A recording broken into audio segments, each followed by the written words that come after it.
Mr. Clerk, the time is 7 o'clock on Tuesday, February 11th, 2025. I'd like to call the Committee of the Whole meeting to order. We'll start off with the land acknowledgement.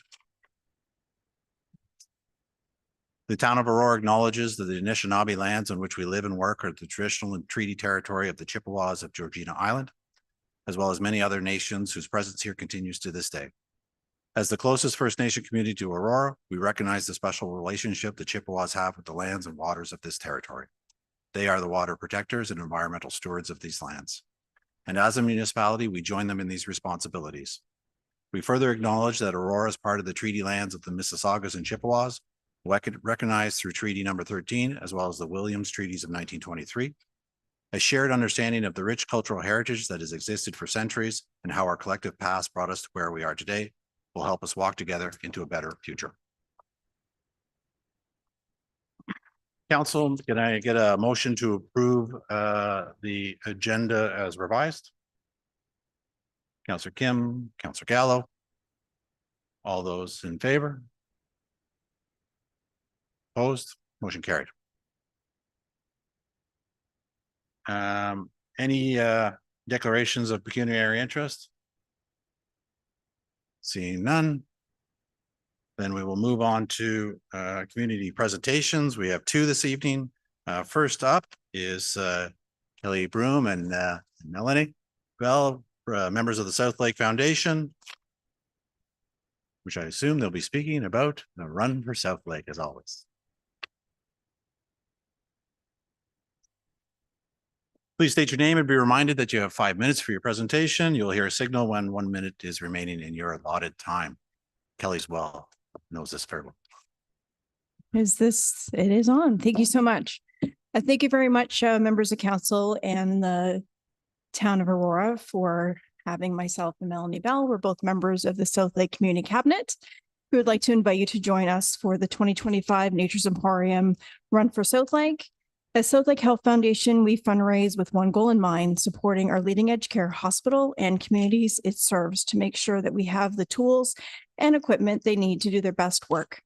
As the community grows and changes, our hospital and our foundation fundraising goals grow too. Always looking forward to ensure that we are serving our current and future patients best. I am pleased to share that the Nature's Emporium Run for Southlake is taking place in person on Sunday, April the 27th, along Davis Drive. It's an amazing opportunity for yourself or a team to raise funds in gratitude for care or your loved ones may receive at Southlake. It's a great way to support our amazing community hospital. Registration is already open at runforsouthlake.ca. We already have over 300 registrants and 50 teams, including a few Mayor's Challenge teams, as we look forward to having you participate. For over 100 years, Southlake has shown a passion to care for our communities and the citizens within. From beginning as a 6-bed care home, Southlake has evolved to become a regional health system that provides leading-edge hospital services right in our own backyard and in local communities through the distribution of the health model. Southlake is building healthy communities through outstanding care, innovative partnerships, and amazing people. Given your expertise with your own constituents, we are all very acutely aware of the importance of the access to great healthcare in our growing community. 1 second. Each dollar raised helps us provide leading edge care close to home. When you walk or run for Southlake, you're investing in a new way of delivering healthcare.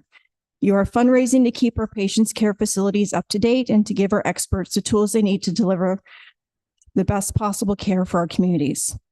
With the right space, tools, and people, we can take care of you and your loved ones just minutes from home.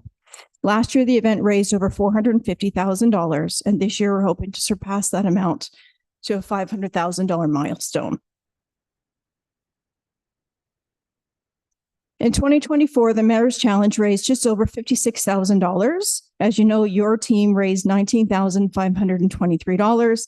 And once again, hold the trophy for top fundraising team. So give yourself all a round of applause for that.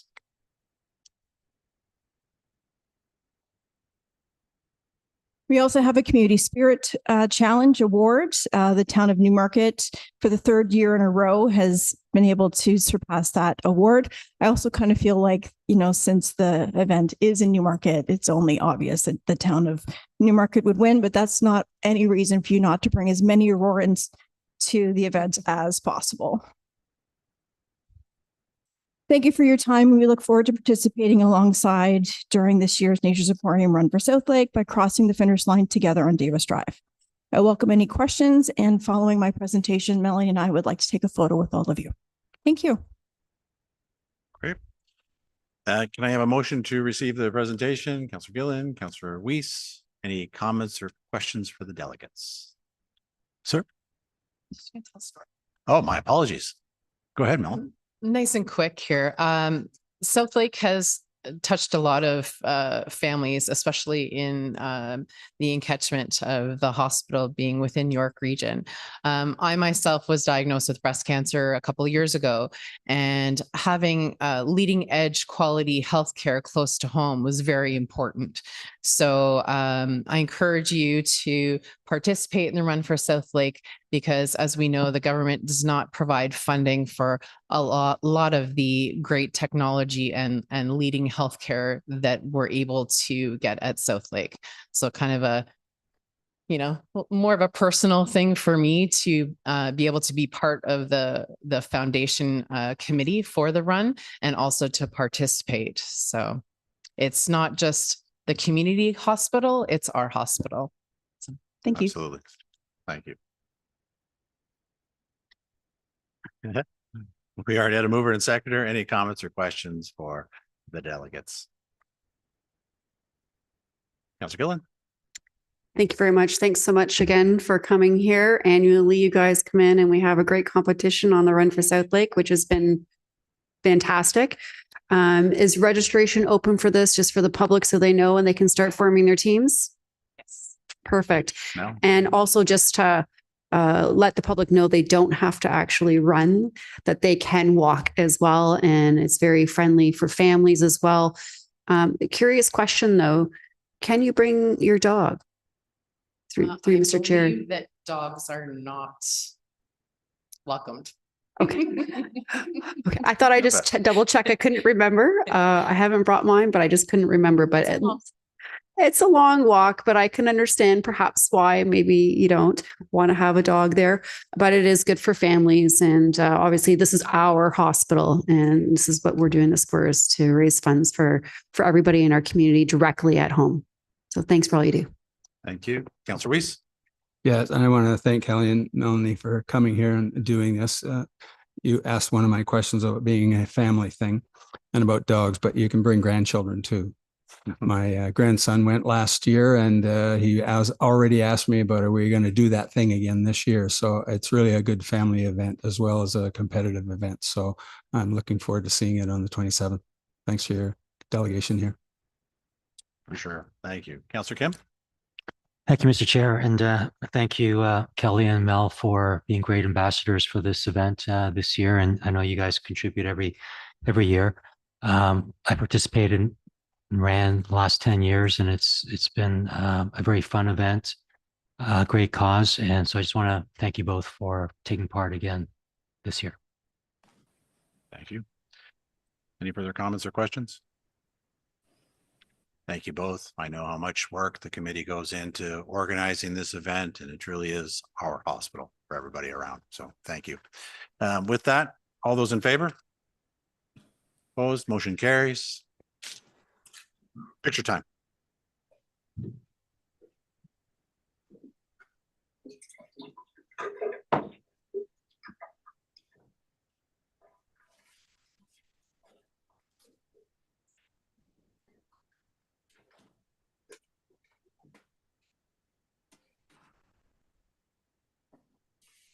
Yeah,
And for those that don't recognize Miss Broome, she's also the Ward 6 Councillor for Newmarket.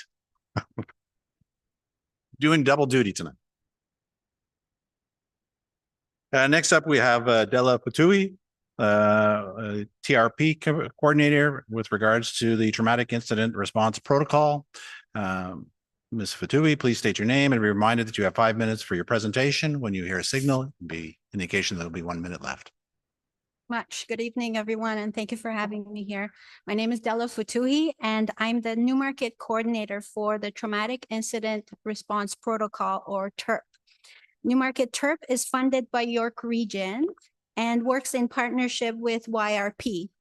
The program is overseen by the Women's Center of York Region and Roots Connecting Communities. I'm really grateful to have this opportunity to present to you the TIRP program. Next slide, please. TIRP is an integral part of York Region Community Safety and Wellbeing Plan. It's designed to provide timely and coordinated support within communities in York Region impacted by violent and traumatic events. TIRP aims to bring the community together to reduce distress, provide support and healing, and promote safety after a traumatic event. We operate in 4 focus areas: Georgina, Newmarket, Richmond Hill Vaughan, and Markham. Each area has its unique challenges, and our protocol is tailored to meet the specific needs for each community. Next slide, please. Our primary focus is on supporting communities that have been impacted by traumatic incidents. This includes schools, workplaces, and neighborhoods. Our goal is not just to respond to the incident itself, but also to improve the overall safety and social environment in these areas, creating safer and more supportive spaces for everyone. It's important to understand the scope of TIRP. The protocol is activated in response to significant incidents such as shootings or stabbings, hate-motivated crimes, and school-related violence, essentially any event that impacts the broader community. However, TIRP does not cover events that are non-violent, occur in private or shared spaces, or are more private in nature, like home invasions or missing persons cases. Our work is guided by 4 principles. Number 1, we respect the affected individuals and families, ensuring that their needs and preferences are at the forefront of what we do. Number 2, we also use a trauma-informed approach, recognizing the psychological impact of the incident and tailoring our response accordingly. Number 3, our efforts are community-oriented, aiming to bring people together and promote collective healing. And lastly, we ensure that our guidance and support are culturally sensitive, respecting the diverse backgrounds and traditions of those we are serving. Slide 4, please. TIRP activation is initiated when York Region and York Regional Police convene a meeting after a traumatic incident. Once the decision is made to activate TIRP, the TIRP coordinator is briefed and takes charge of organizing the response.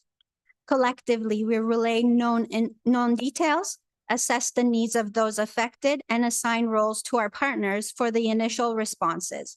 This could include handling media, sharing public information, and considering any cultural sensitivities. Slide 5. Even though town of Aurora falls right outside TIRP focus areas, the very close proximity to Newmarket makes the 2 towns inseparable. Early November, our team was activated in the aftermath of an unfortunate incident that occurred within Newmarket Aurora border and shook the surrounding community. That's why connecting with partners like you is crucial for the success of TIRP. This cannot happen without working together, and your involvement can significantly increase our impact. Whether you have questions, ideas, or would like to take the next step in supporting TIRP, we're here to discuss how we can work together. Here are some ways Town of Aurora can support TIRP activations. Councillor participation in community debriefs, media release, outreach and promotion of TIRP, town spaces for TIRP activation. And as always, we always look forward to updating you with our programs. There's more information in the package that you have in front of you. Please take time to review the brochure we've left for you. And there's a QR code for your feedback from today's presentation, which we would love to hear from you for insights and see how we can further work together. Thank you. Great timing. Thank you very much. Council, may I have a motion to receive the presentation? Councillor Gallo, Councillor Kim, comments or questions for the delegate? Councillor Gilliland. Thank you. Thanks so much for this information. As you know, we went through a pandemic not too long ago and went through some similar situations where messaging and having consistent information was really important during an emergency. And this is exactly the kind of protocol I think all municipalities should be following. So I really appreciate this information tonight. Thank you. Yes, I agree. Thanks very much. Councillor Gallo. Thank you. Thank you for the presentation. Obviously, you do great work. Who funds the program? York Region funds the program. Okay. And we are working in partnership with YRP. Okay. Councillor Gallo. I'll fill out the form in terms of feedback, but I can tell you right now the feedback if you like. Of course. I'd love to see Aurora on the list of contacts, and even if it has your name beside it, I'm sure that's not too difficult to do considering it's a York Region program. I appreciate that. Thank you very much. And so we have to align with the focus areas that are in the York Region Safety and Wellbeing Plan. This is a pilot program and it's funded until 2026. We are waiting for the evaluation to continue this program and really expand it to surrounding areas. So I'm hoping that will happen. Great to hear. Further comments and questions? Councillor Gardner. Thank you, Mr. Chair. I think this is a fantastic idea, and hopefully we won't need it very often or at all, but it's very important to have something like this in place for the community. Thank you. Thank you. Councillor Weiss again. Thanks for the presentation. Now, I assume, is there some training, significant training involved in this, or you're looking for people to participate directly in the program? Or is it just you're asking us, because this is the first I've heard of it, and I haven't seen a lot of awareness out in the public about it, and I think it's valuable to have that. So is there some way we can connect that? Ms. Fotoohi? Through you, sorry. Thank you, Councillor Weiss. I really appreciate that question. And so when we started the program back in July, we went through a process of getting on board ambassadors who are volunteers to help us run the program.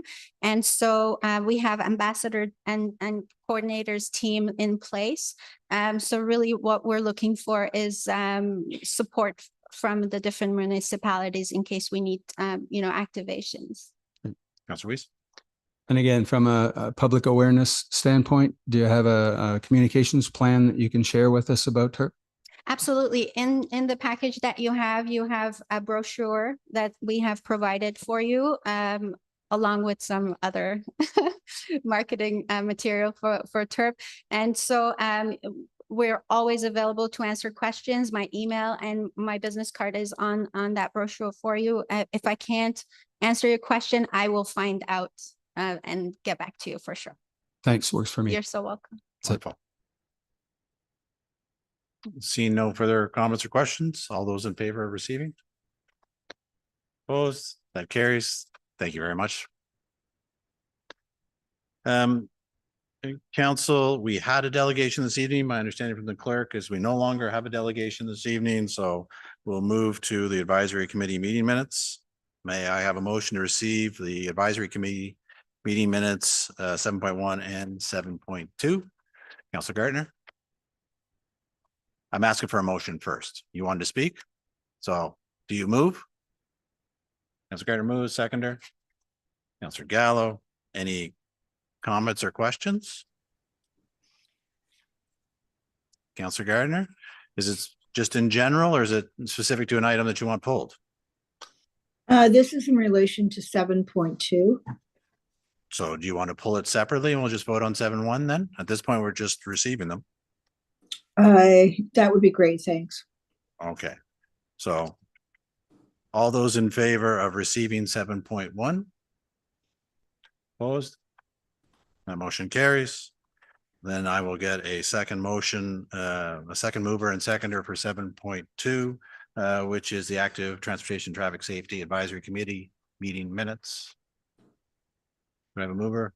Councillor Weiss, Councillor Gillen is a seconder. Councillor Gardner, go ahead with your question.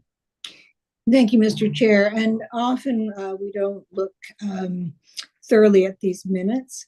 So I would just like to make note that the Active Transportation and Traffic Safety Committee added to the motion that requests to explore the possibility of an additional public open house regarding the Yonge Street Active Transportation Facilities draft design and further consultation with the committee as the project progresses. And if I hadn't spoken up, we would have just passed this as is, but I just wanted to make the council aware of that second motion that came out of the committee. Thank you. Thanks very much.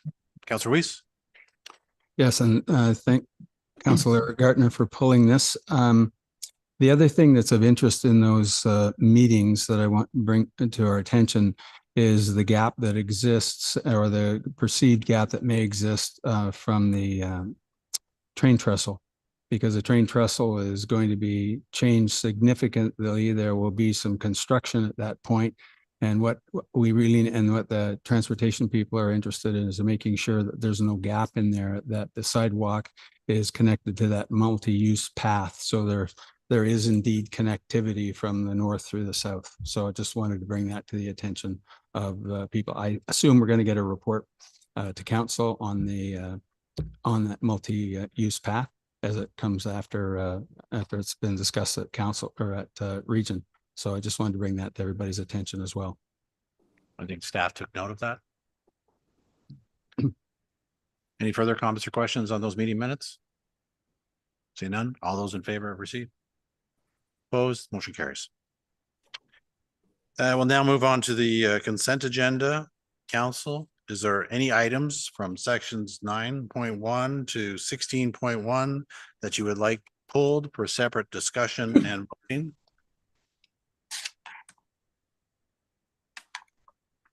I'm asking for you to pull items.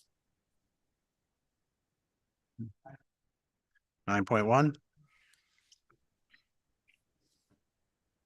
Any other items?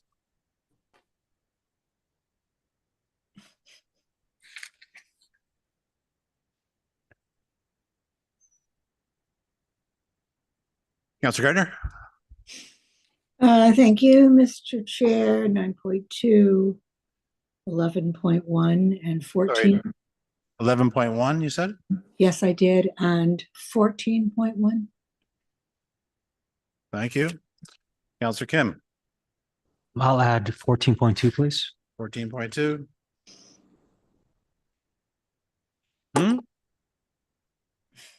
Okay. So far the only ones that have been pulled are 9.1, 9.2, 11.1, 14.1, and 14.2. Needs to be pulled. 15.1. Okay. Going once, going twice. Councillor Gardner, looks like you're trying to find the speaker button.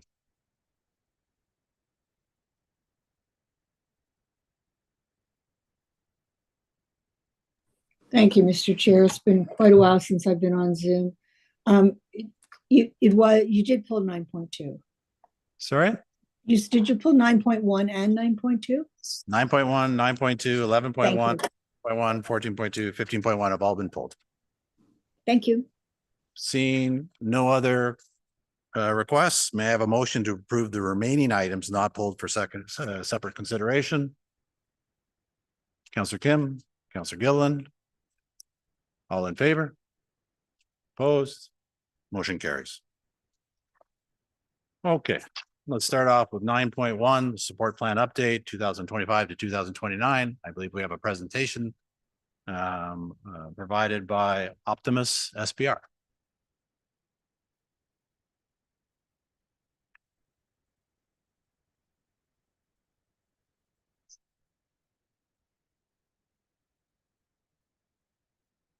Thank you, Council, for having us here today. My name is Michael Bajaya. I'm joined by my colleague, Jesse Burns. We are two senior managers from Optimus SBR, and we were the leads for this project working with the town of Aurora. For those of you who haven't heard of Optimus SBR, we're a full-service management consultancy. We're headquartered in downtown Toronto, but we work across Canada, across Ontario in the provincial, municipal, and financial services spaces. For today, we want to talk a little bit about the sport plan update. And so if we, beautiful, thank you very much.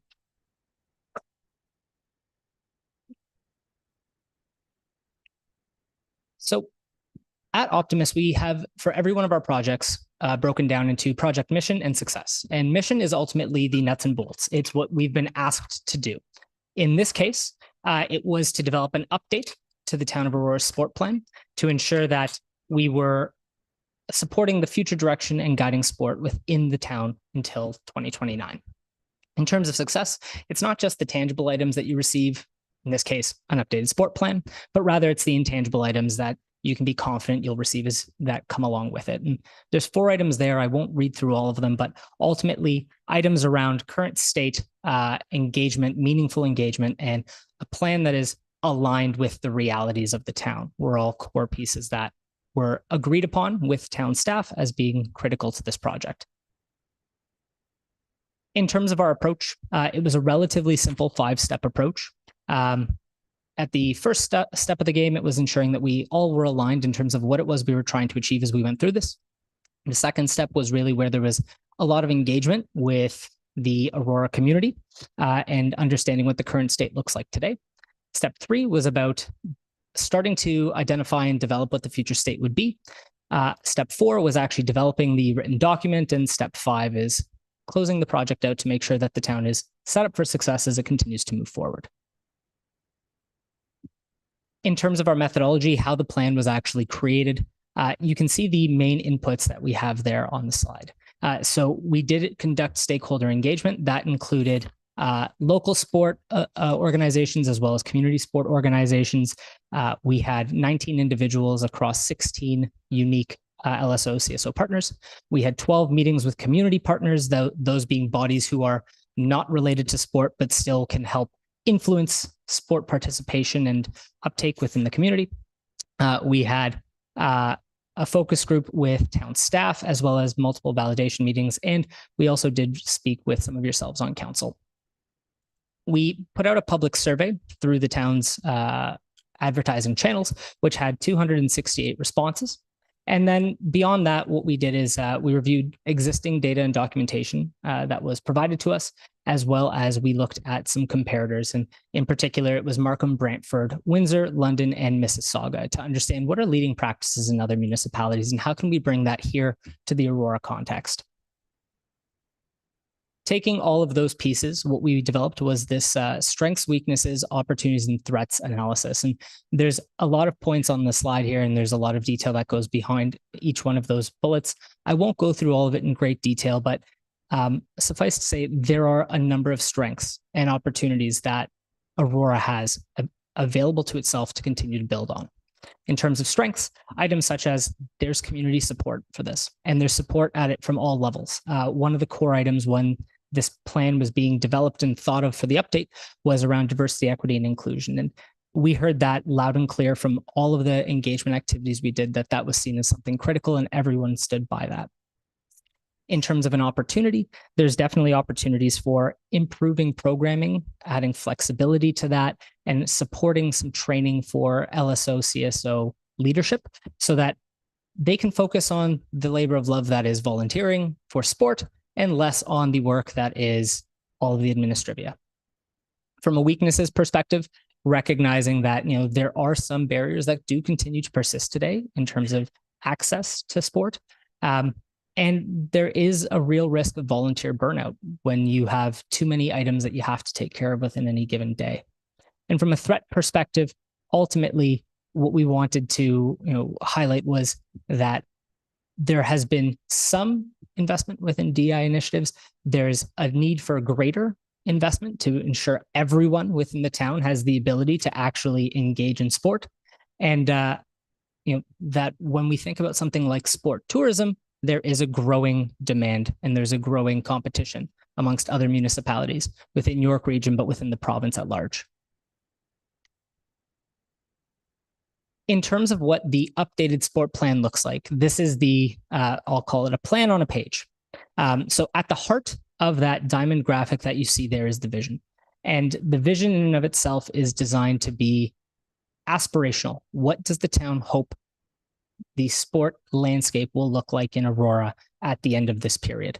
And you can see some core aspects highlighted there in terms of it's accessible, that everyone has the opportunity to participate, and that it is open and engaging and meaningful for everyone.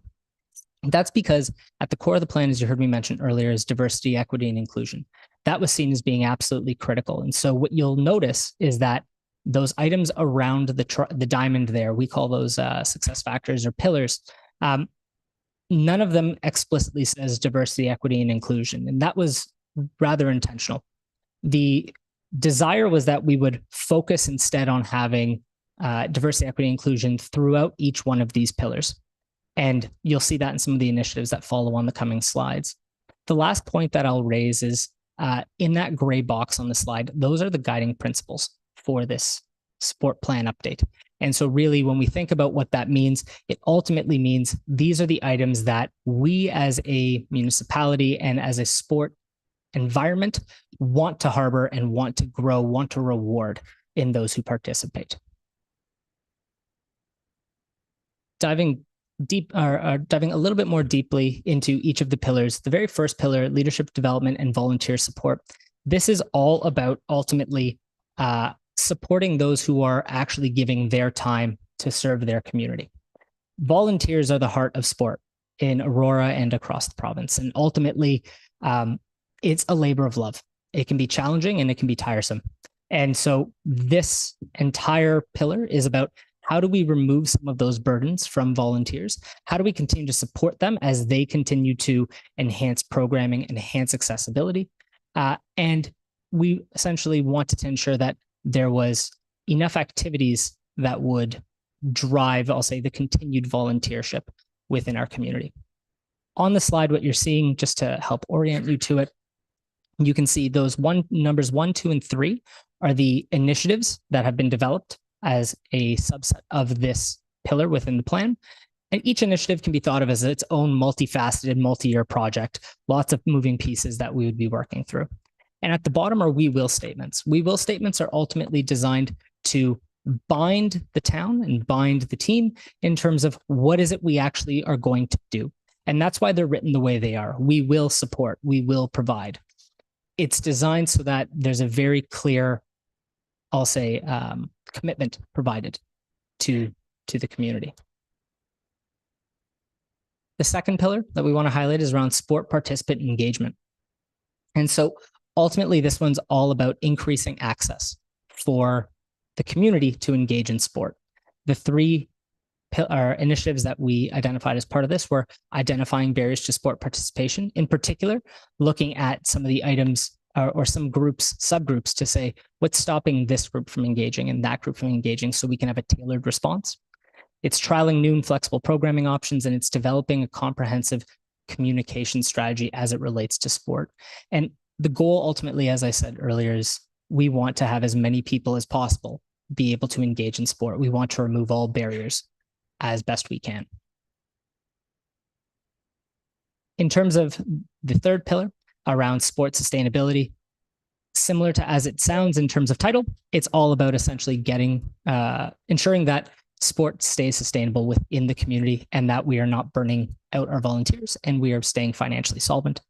And lastly, it's around sport tourism and recognizing the economic development value that provides. And so there's a few items there that we can dive into in further questions if desired. That is our presentation though, and happy to take any questions at this time. Thank you. Council, can I get a motion to put the report on the floor? Councillor Gillen, Councillor Weiss. Sorry, I should have asked if you're moving the staff recommendation that's on our report. Councillor Weiss, Councillor Gillen. Thank you. You can either ask comments to the delegates or to staff. Who'd like to start? Any comments or question? Councillor Weiss, then Councillor Gardner. Thanks, and thanks for the presentation. I appreciated you coming and having chats with sport organizations and all of the rest of that, as well as the council members. The big question I have is, what do you believe the role of the town is in sport? I mean, I'll tell you that we have 45 sport organizations here. They've been around for years and years. Most of them are highly successful. They're sustainable. So what do you believe the role of the town should be with respect to the sport plan and the delivery of some of the good things that you've identified here? Through you, Chair. To the delegates? Yes. Thank you. Through the chair. Yep. Thank you for the question, Councillor Weiss. The role of the town is twofold, I'll say. So firstly, it's a coordination body. It supports the LSOs and the CSOs, but the LSOs and CSOs are the ultimate delivery mechanism for sport within the town. And that, I believe, is recognized from both town staff as well as when we engage with LSOs and CSOs. A secondary piece, I'll say, is through the support they offer LSOs and CSOs, they actually help facilitate greater access to sport. Ultimately, they are not the ones who are, once again, delivering any of those sport activities, but they are there to help and work with others within the community to facilitate access to sport. That'd be my short answer at this time. Okay. Councillor Weiss. Thank you. On page 7 of your presentation, you talk about developing volunteers and the importance of volunteers. And we all know that that's very important because of the heart of every one of our sport organizations. And in the previous sport plan, it said to develop training programs and a neat toolkit that focused on sport volunteer priorities and provide insights, recruitment, screening, and the rest of it. Is it your suggestion that the town should be investing in these kinds of tools so that they're made available to all sport organizations in an equal manner? Jesse, or Through Michael? you? Sorry. Through the chair. As you saw within the slide and within the plan itself, we had 3 pillars or 3 initiatives within that. So supporting leadership training, the creation of leadership empowerment programming, and then providing tools and templates to support administrative work.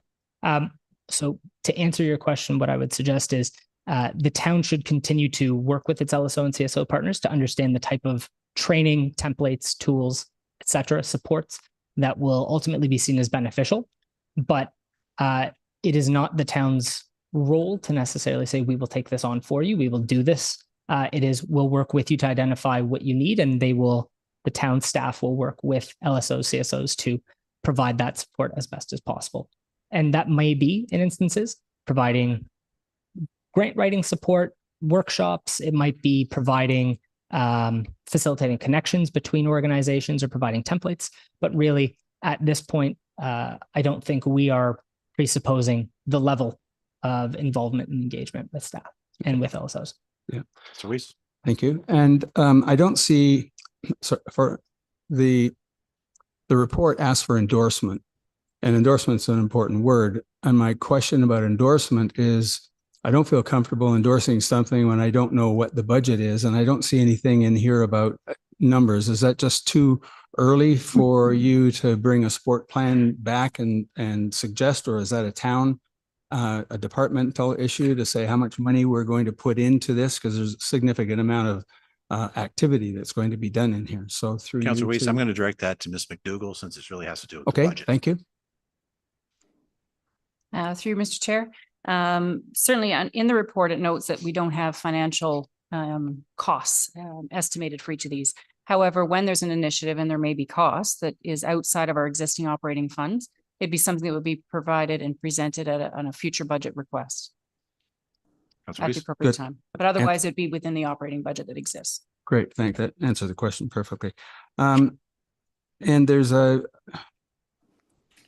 anybody knows I'm interested in metrics here. And was there any attempt during your surveys and when you're discussing with people to identify some of those metrics, such as the total number of people that participate, parsed out by age, by gender, by ethnicity? Have you identified how many people are residents and how many are non-residents who are participating in sport in this community? Because if we don't know what we're started with, how do we know we've reached that goal, and how do we know that our money is being spent correctly to see impact? Because I'm really interested in seeing impact out of there. So did you do that kind of metric assignment? Do you know really how many kids, how many parents, how many people, how many volunteers there are, what genders, ages, what their abilities are or disabilities? Is that in somewhere in the hidden part of the report, or that we could see through you? Yes, Michael. As part of the scope of our work, it wasn't designed for us to do a deep dive into the metrics of each LSO or CSO, because ultimately those would be the stewards and the keepers of that information.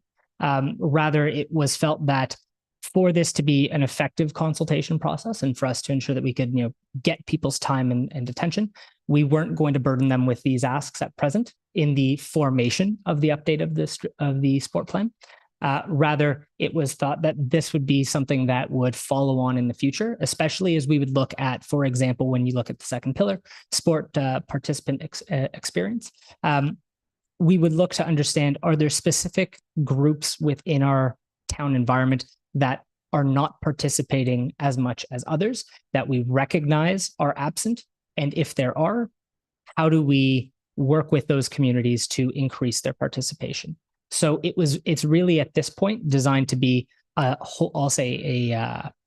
meso level understanding of the current state versus a very detailed understanding of the metrics of each LSO or CSO. But that type of an analysis and approach is designed and has been spoken with the town staff in terms of how would you measure success against initiatives. Great, thanks. I'll yield the floor to my colleagues for a while. Thank you. Councillor Kim. Oh, sorry, I had Councillor Gardner next, then Councillor Kim. You're on mute, Councillor Gardner.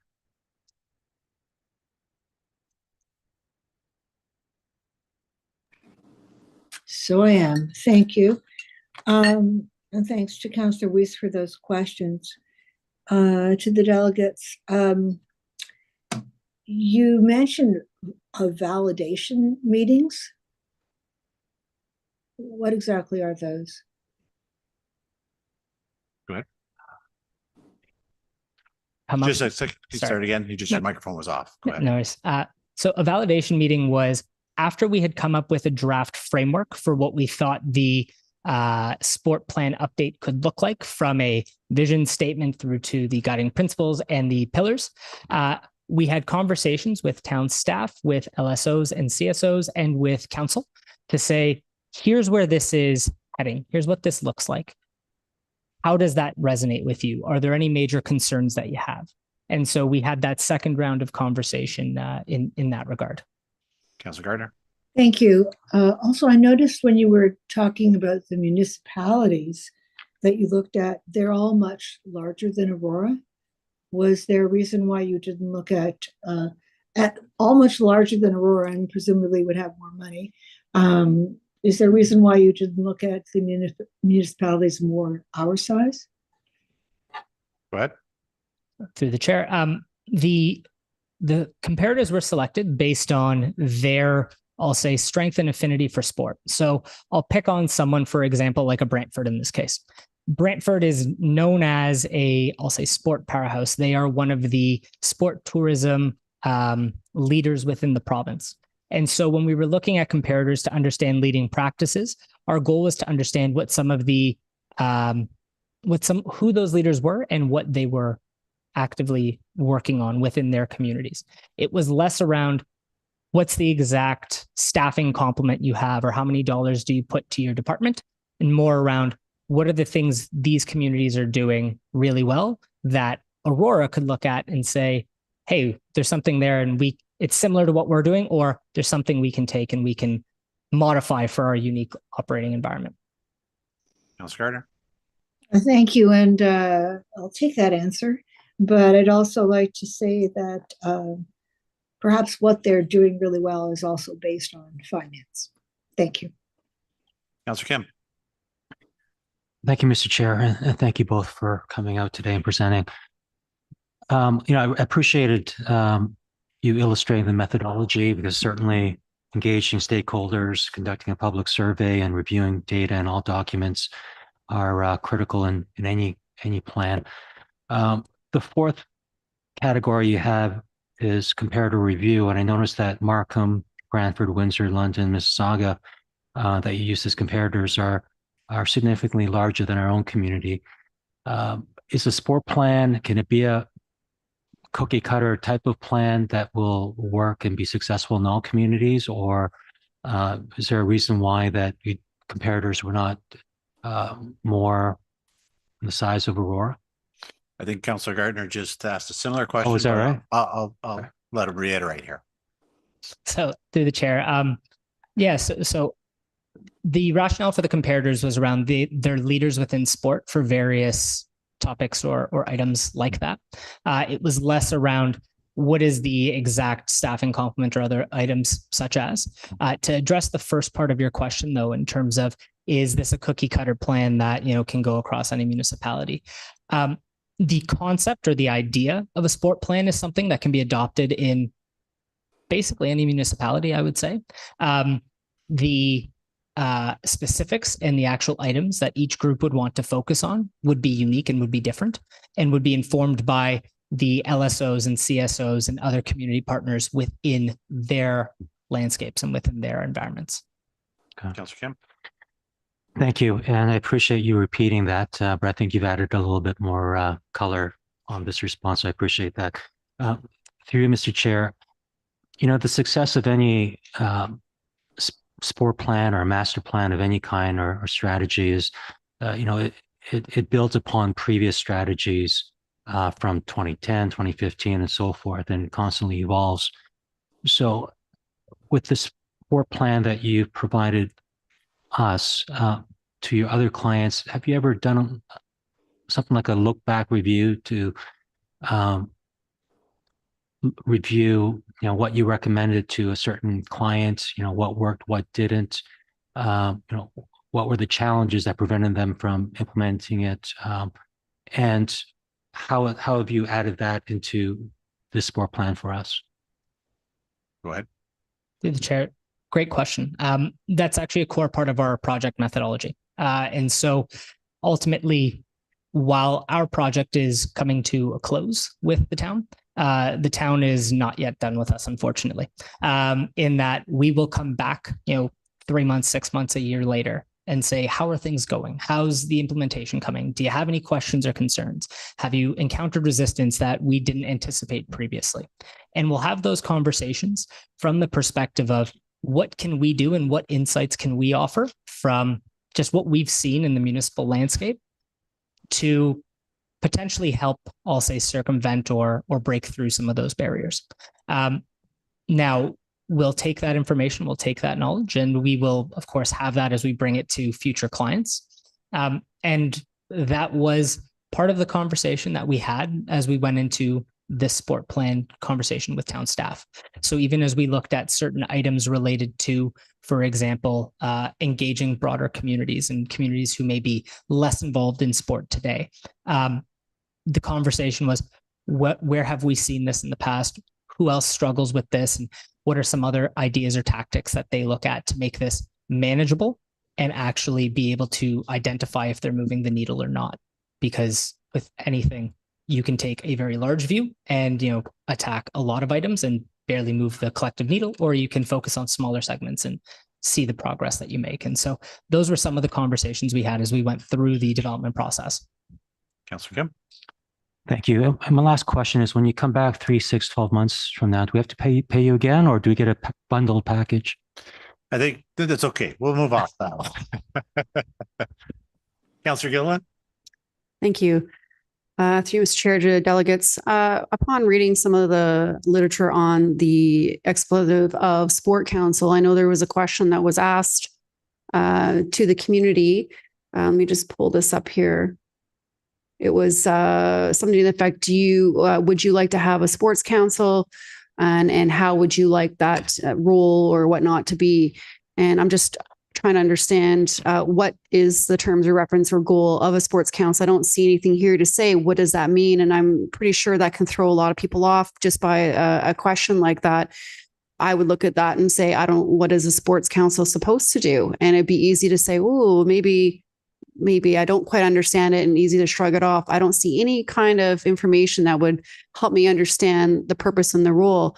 Although I did look in your sport plan even further, and it did suggest 3 or 4 large municipalities, Markham, London, Mississauga, Brantford, that London does build their sports community based on a sports council and through that government support. But again, within the top on the sustainability, you still didn't explain what those benefits were, but you explained the benefits of everything else.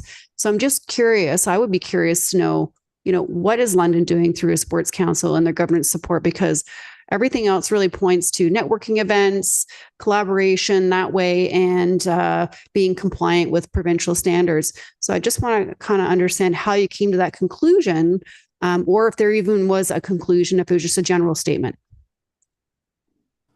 Through the chair. Thank you for the question.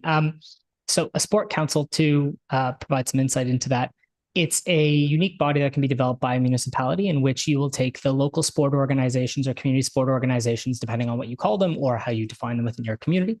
And you create an additional, I'll say, group or level that each individual group would then work through as it relates to things like accessibility, going to or getting access to facilities, things along those lines. It definitely can include those items that you mentioned in terms of networking events and meeting others and things like that. But generally, that's not the primary role and purpose of them. They are designed to be quasi, I'll say, decision-making bodies and bring that information back to their municipalities. And so when we looked at that question, the guide that you would have seen that included in would have been for the LSO and CSO conversations. So when we asked that question, we were ensuring that we were asking it to an informed audience who had already heard and seen the topic of a sport council been raised in Aurora in previous plans. And so from that perspective, when we asked the question, we would say, we know it was raised in a previous iteration of the sport plan. There's been conversation on it in the past. What, from your perspectives here, is there a value or benefit in having a sport council within Aurora? And overwhelmingly, the response we got was no. There's no perceived benefit at this time. Councillor Weiss, I believe you were even in one of the meetings when we asked that question. The rationale behind that ultimately was that some groups felt that there is concern that it would actually add another level of bureaucracy for any decision-making to happen. Additionally, when we engaged with further and asked further questions, kind of probing questions, what else would you rather see, things like that, what we heard was most LSOs were actually quite happy with the service that they've been offering, especially since the team in the department has, I'll say, expanded. So not to embarrass anyone, but Haley, who's part of the staff, was called out by name multiple times in terms of they would rather see investment in a second Haley than investment in a sport council within the town of Aurora. And so from that perspective, we asked because we recognized to a previous question, there's iterations of this plan over time. We asked because we recognized that it was a topic raised previously and there was no real definitive answer. But as we went through our engagement, it was found it's really not necessary within the town. And even in some conversations with the comparator bodies, town staff within those municipalities mentioned it's not a beneficial body. And at points, it actually adds complexity and challenges when a simple conversation could solve a problem quicker. So that's why it's not mentioned in great detail within the sport plan, because it was just not seen as being a benefit to the community. Councillor Gillen. Thank you. I appreciate that because it kind of left an open door of kind of what led to that. I did see some examples of what the drop downs were, what you could select, but for some reason this one was not there. So I don't know the context of how the question was asked. Again, it's like, how do you feel if we were going to have a sports council? What roles, activities would you hope it would conduct? So there was no real leading questions there to show me like what those responses were other than this verbal explanation. So it would be helpful just at least moving forward, especially when we're thinking about budget and we're trying to justify whether or not we want to invest in another staff member on this, to understand that information. And right now there's no documentation of that other than just the conversation that we just had. Thanks. Councillor Weiss for the second time.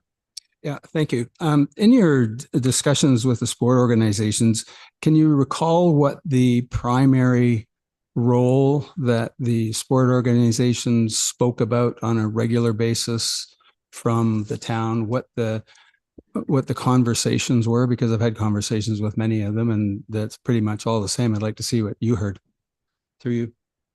Thank you, gentlemen. Yep. Through the chair. So the conversations when we asked the LSOs and CSOs, what role do you see the town is playing? Similar to the response I provided earlier, was acting as a facilitator and as a coordinator and as someone who would support each individual LSO in terms of their unique opportunities. So to be a bit more specific, some groups, it would be amazing if the town could amplify when we're having an event, if they could amplify, or just ensure people are aware we exist as a group. Other groups, it was, we recognize, and I'll do my best to try and quote the individual, but it was, we recognize that diversity, equity, and inclusion is important, and it's important to the survival of our sport within the town. We don't know what we don't know to get new membership and new leaders within our organization. And so for each group, it was slightly nuanced and slightly different, depending on whatever unique challenges they were experiencing at that time. But ultimately, what I would say is there was never a sentence or a conversation around the town will be the sport delivery body. The town will be the body who, for example, Sport Aurora, which I know you're familiar with, there was no conversation around they need to take over the Breakfast of Champions or things along those lines. It was rather work with these organizations to continue to support them and to continue to have them do the great work they do each day. Councillor Weiss. Yeah, that's interesting because in every meeting we get with sport organizations, and maybe they're just being brutally honest, it's about more facilities. It's about better allocation policies, fair allocation policies, residential requirements, because we're a council and we put money into sport, and we want to make sure that our residents who are taxpayers are getting the benefit from those sports. So they were concerned about that as well. So I just wanted to jog your mind on that. And getting back, and thanks to Councillor Gilliland about the Sport Council. As she pointed out, each one of those exemplary cities that you have a sport council, and Brantford is one of the best ones. It's been around for quite some while. I know the people who work in that organization, but there are 42 sport councils and accessible sport councils in Ontario. So the fact that you do or you don't think they're useful is somewhat, in my mind, misguided, because there are 42 of them around that do their jobs, and they do their jobs well. It may be the purpose that they have in the community, and that's perfectly all right. So some of them are focused primarily on sport tourism, as you know. So and I see sport tourism is in there, and I thank you very much. And our town is working towards a townwide sport tourism plan, and that sport tourism will be in there. So I think it's the right thing for you to be working on as well. Thanks. Is that just a comment? Comment. Thank you. Any further comments or questions to the report, presentation, staff, delegation? Seeing none. Linda, would you mind putting up the staff recommendation? Perfect, it's right there.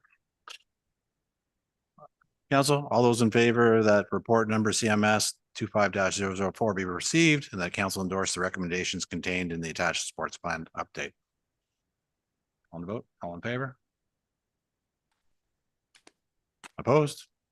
Motion carries. Thank you both very much. Jesse, you sure you didn't want to say anything? Okay, just checking. Perfect. Thank you very much. And it's very nice to hear all the nice comments and feedback about the fantastic job that Haley does for us. Thank you, Haley. 9.2. 9.2. We have a presentation as well by Ms. McDougall.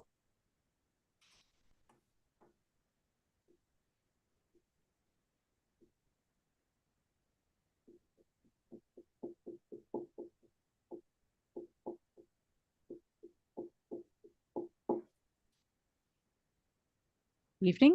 I'm happy to stand in front of you today as we wrap up finally a very long standing project and one of the town of Aurora's largest capital projects that we've ever endeavored. And certainly this report is comprehensive, a summary for you, but I thought it would be wise to, being the significance of this project, to step you through the high level comments within the report. So the presentation doesn't share anything different. It's just highlighting some of those features that we wanted to make sure were involved. So as I stand here tonight, firstly, I'd like to acknowledge, if you don't mind, Collier's project leaders on the agenda. It noted Les Cam would join me, but I think he'll be prepared to step up if need be. So he is sitting and here present with Deepu Balaraman, and also Mark Haddock, who's not present tonight, but there are 3 individuals who assisted us through this project as our project management firm, assisted right from the beginning all the way through. And in addition, just to highlight, our architects of this project were Raw Architects in the planning partnership. And then ultimately sitting behind in support here today is representation from the Cultural Center and also the library. Thank you very much for being here. And obviously significant staff support for this project from all departments were involved from the beginning to the end. So I just would like to acknowledge that significance. So just reverting back to the day council approved this project, at that time, it was approved on August 25th of 2020. And the project budget at that time was approved at $51,939,500. Around that time as well, council approved a construction budget control task force. This was established to monitor and examine all financial budgetary aspects of the construction and spending of the project. It consisted of council members as well as staff and our representation from Colliers. The tender was awarded to Chandos Construction as our general contractor to deliver the project. Various funding sources were identified to cover the cost of the project, and those are highlighted on page 8 of the report. And there's quite a few different variations or different sources that supported this project. And fortunately, the groundbreaking ceremony took place a long time ago, October 8th, 2020.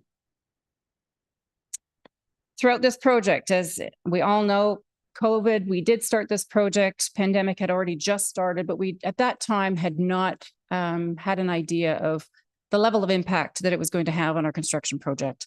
But as a result, it did have material shortages. There were delays in material delivery, spikes in material costs, and shortages of available skilled delivery. And in fact, there was a construction trades strike during this project. Additional time was required to complete the project, requiring an extended period of consultation and oversight, and additional funds to support the material cost, resulting in cost pressures. This did result in a seek of council's approval for additional funds to support and offset additional consulting fees and contractor costs that were ultimately approved by council, totaling 1.8 million. So this raised the project budget up by 1.8. This 1.8 was approved in segments. A portion of it was approved in February of 2023. That time was 1.2 million was approved. And then the following year, January 2024, an additional 600,000.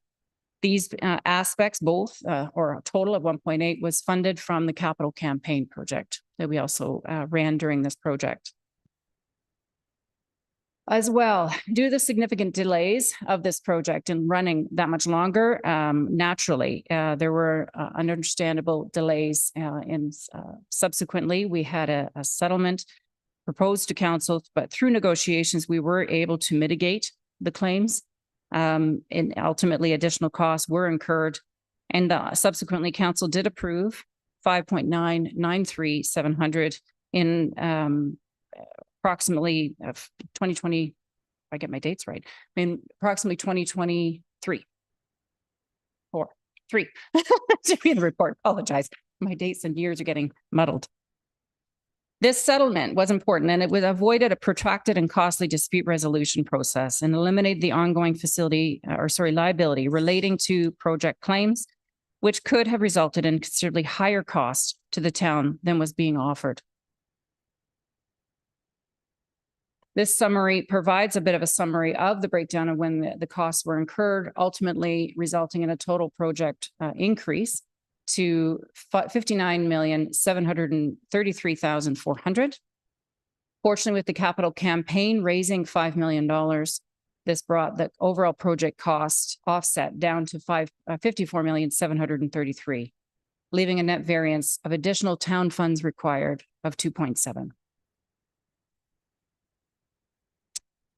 Throughout this time, in order to try to mitigate and manage the project, thankfully, the very strong project management team and consultants that we worked with, we had a significant number of council reports, 75 reports, 61 town square steering committee meetings, 11 town square project management task force meetings, 105 construction site meetings, and 200 change order review meetings.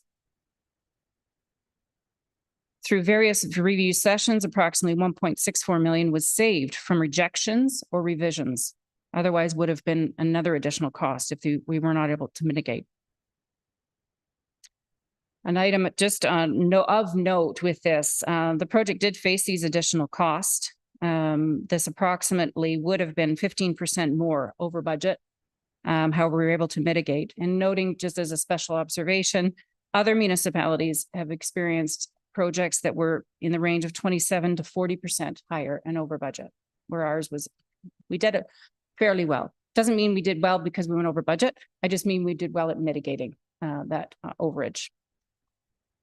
Project closeout. Fortunately, we're here closing out. We had our grand opening September 21st through October 13th.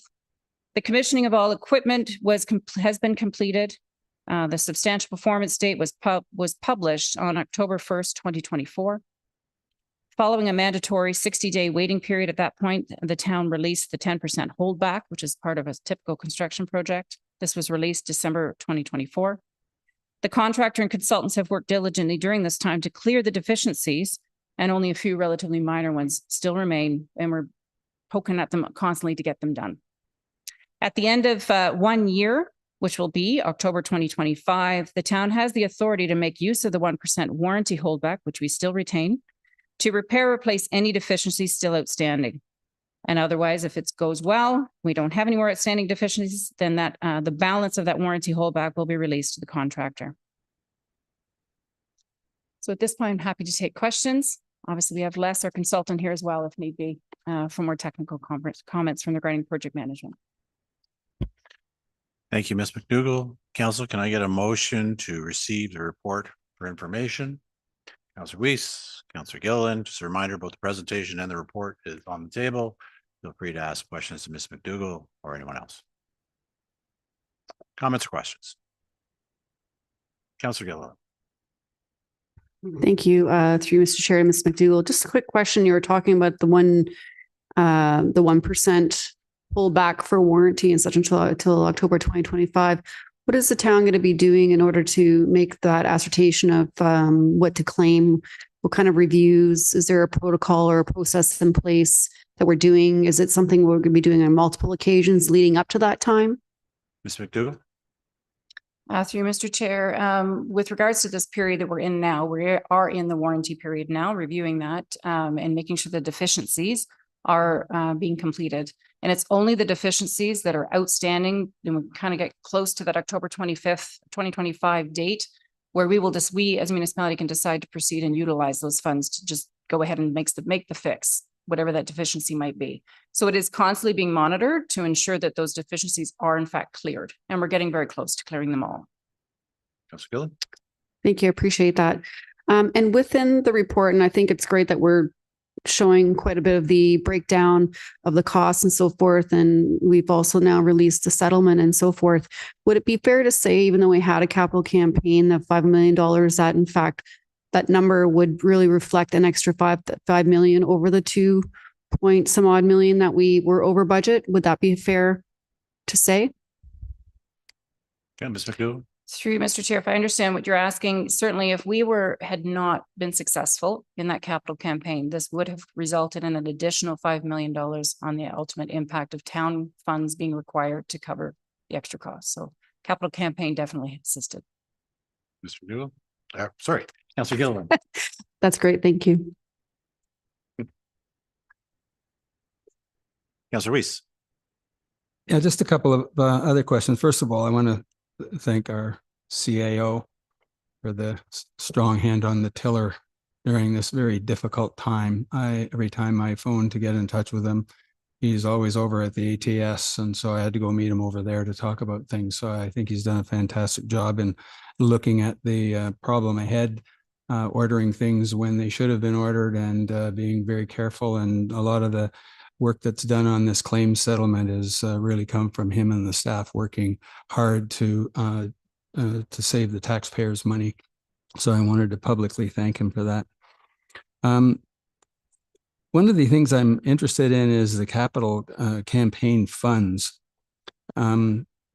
It's said on page 9 of 10, when you're looking at the conclusions, that the only thing we need to do is how to use the balance of the capital campaign funds. And I don't see any balances here of money that's not been put into that capital campaign. So through you, Mr. Chair, maybe to Ms. Van Kessel. Mrs. Wainwright Van Kessel. Through you, Mr. Chair. So for the capital campaign funds, whatever the balance ends up being, the offset will be against the hydro sale reserve. So it may be a contribution to or from, depending on where the number actually finalizes. Sweet. Again, my question was, what do we have a number? What is the current capital campaign maxing out at? Ms. McDougall. Through you. Sorry, through you, Mr. Chair, the capital campaign raised just over 5 million. So it's 5 million, I think, in 5,000, somewhere in there. So if at this point, with the allocation of council's direction to utilize the 1.8 to supplement that, then the balance is what is being utilized to help with this payment down of the settlement. And any funds remaining in that settlement to offset would be coming from hydro reserve. I've got that. Councillor Weiss. Okay, thank you. Then the other thing that I have on a note is the 500K that was apparently donated to the and put into the budget of last year for the Aurora letters. And I don't know if that's still sitting in the budget awaiting to be paid. Is there going to be the Aurora letters? It just seems to be foggy to me, and I'm just wanted to ask the question about where that community benefit is and what's going to happen to it, through you to probably the CAO. Mr. Natarosty. Through you, Mr. Chair. My understanding is that was subject to a separate budget approval for the 2025 budget as a capital item to be funded from the community benefit. So it's not included in any of these numbers. Thank you. Explains it. Thank you. Councillor Gallo. Thank you. Thank you for the report and the summary. I really only have one comment. And that's that I don't believe that it's appropriate to put the capital campaign offset on table number 1 when we're identifying the total cost of the project and the amount that it's over budget. I view the capital campaign as an additional mode of revenue, and it should end up on the other chart, which I think it is at the bottom, at ATS donations. I don't know if that's the same amount or not. It's 4.939 million. I don't see it as appropriate to subtract that from the total expenses. To me, I view it as an additional source of revenue that we anticipated, that while we didn't know exactly what the final number would be, But it shouldn't be demonstrated as a subtraction of what the project costs. It's just under an $8 million cost overage versus our budget. We recuperated $5 million through the donations. We've have a funding plan for the rest of the money, but we were over budget by just under $8 million. Let's be very clear on that. That's how I think we should be presenting this. So I don't agree with having that into that category and minusing that amount from the costs. And through you, Mr. Chair, is that last item on chart 2, ATS donations, is that the capital campaign? Through to Mrs. Wainwright Van Kessel. She's nodding yes. Through you, Mr. Chair, yes, that is. So it's just under 5 million, not just over 5 million, or are we just not accurate with that number? Mrs. Wainwright Van Kessel. Through Mr. Chair, as Ms. McDougall mentioned, we're still finalizing what that number is. There are some additional amounts that have recently come through. Okay, so I mean, it's good that it's in that table. I think it should be in that chart, because as everything else on that facility management, the proceeds of sales, the whole list is how we funded this project, and the $5 million is part of that funding.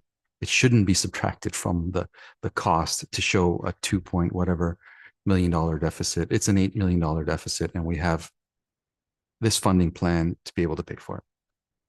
That's my view on this. Thank you, Councillor Gallo. Any further comments or questions? Councillor Gardner. Thank you, Mr. Chair. I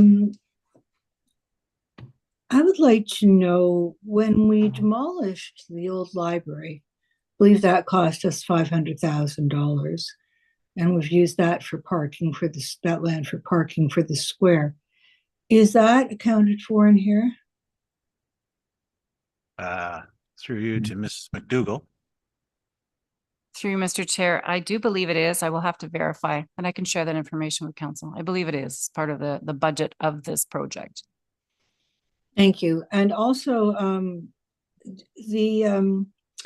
there's quite a conversation about equipment for the ice rink and where we were going to store it. And we ended up buying special equipment instead of bringing it from somewhere else and building a shed to store it.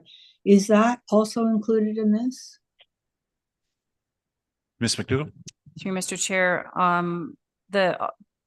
any expenditures, any assets that were a part of this project, including the new little mini Zamboni, the refrigeration plant, the garage for it, everything is included in this budget. Councillor Gardner. Thank you. Mini Zamboni. Thank you.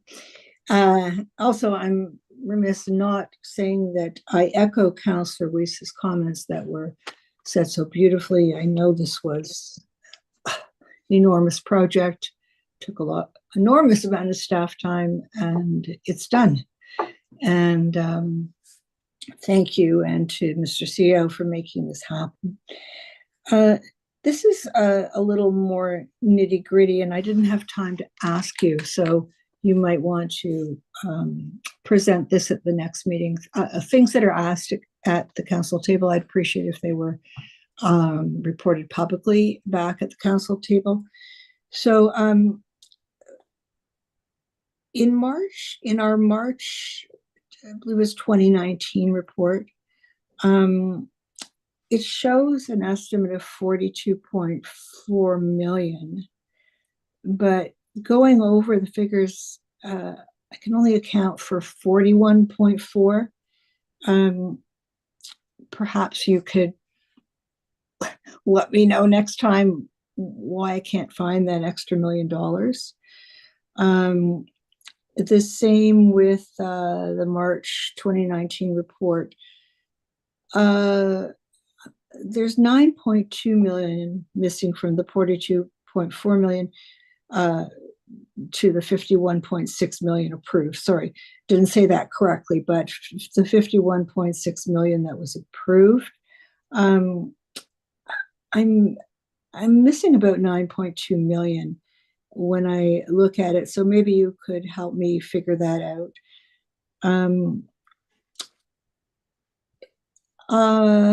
With respect to the parking along Victoria Avenue, is that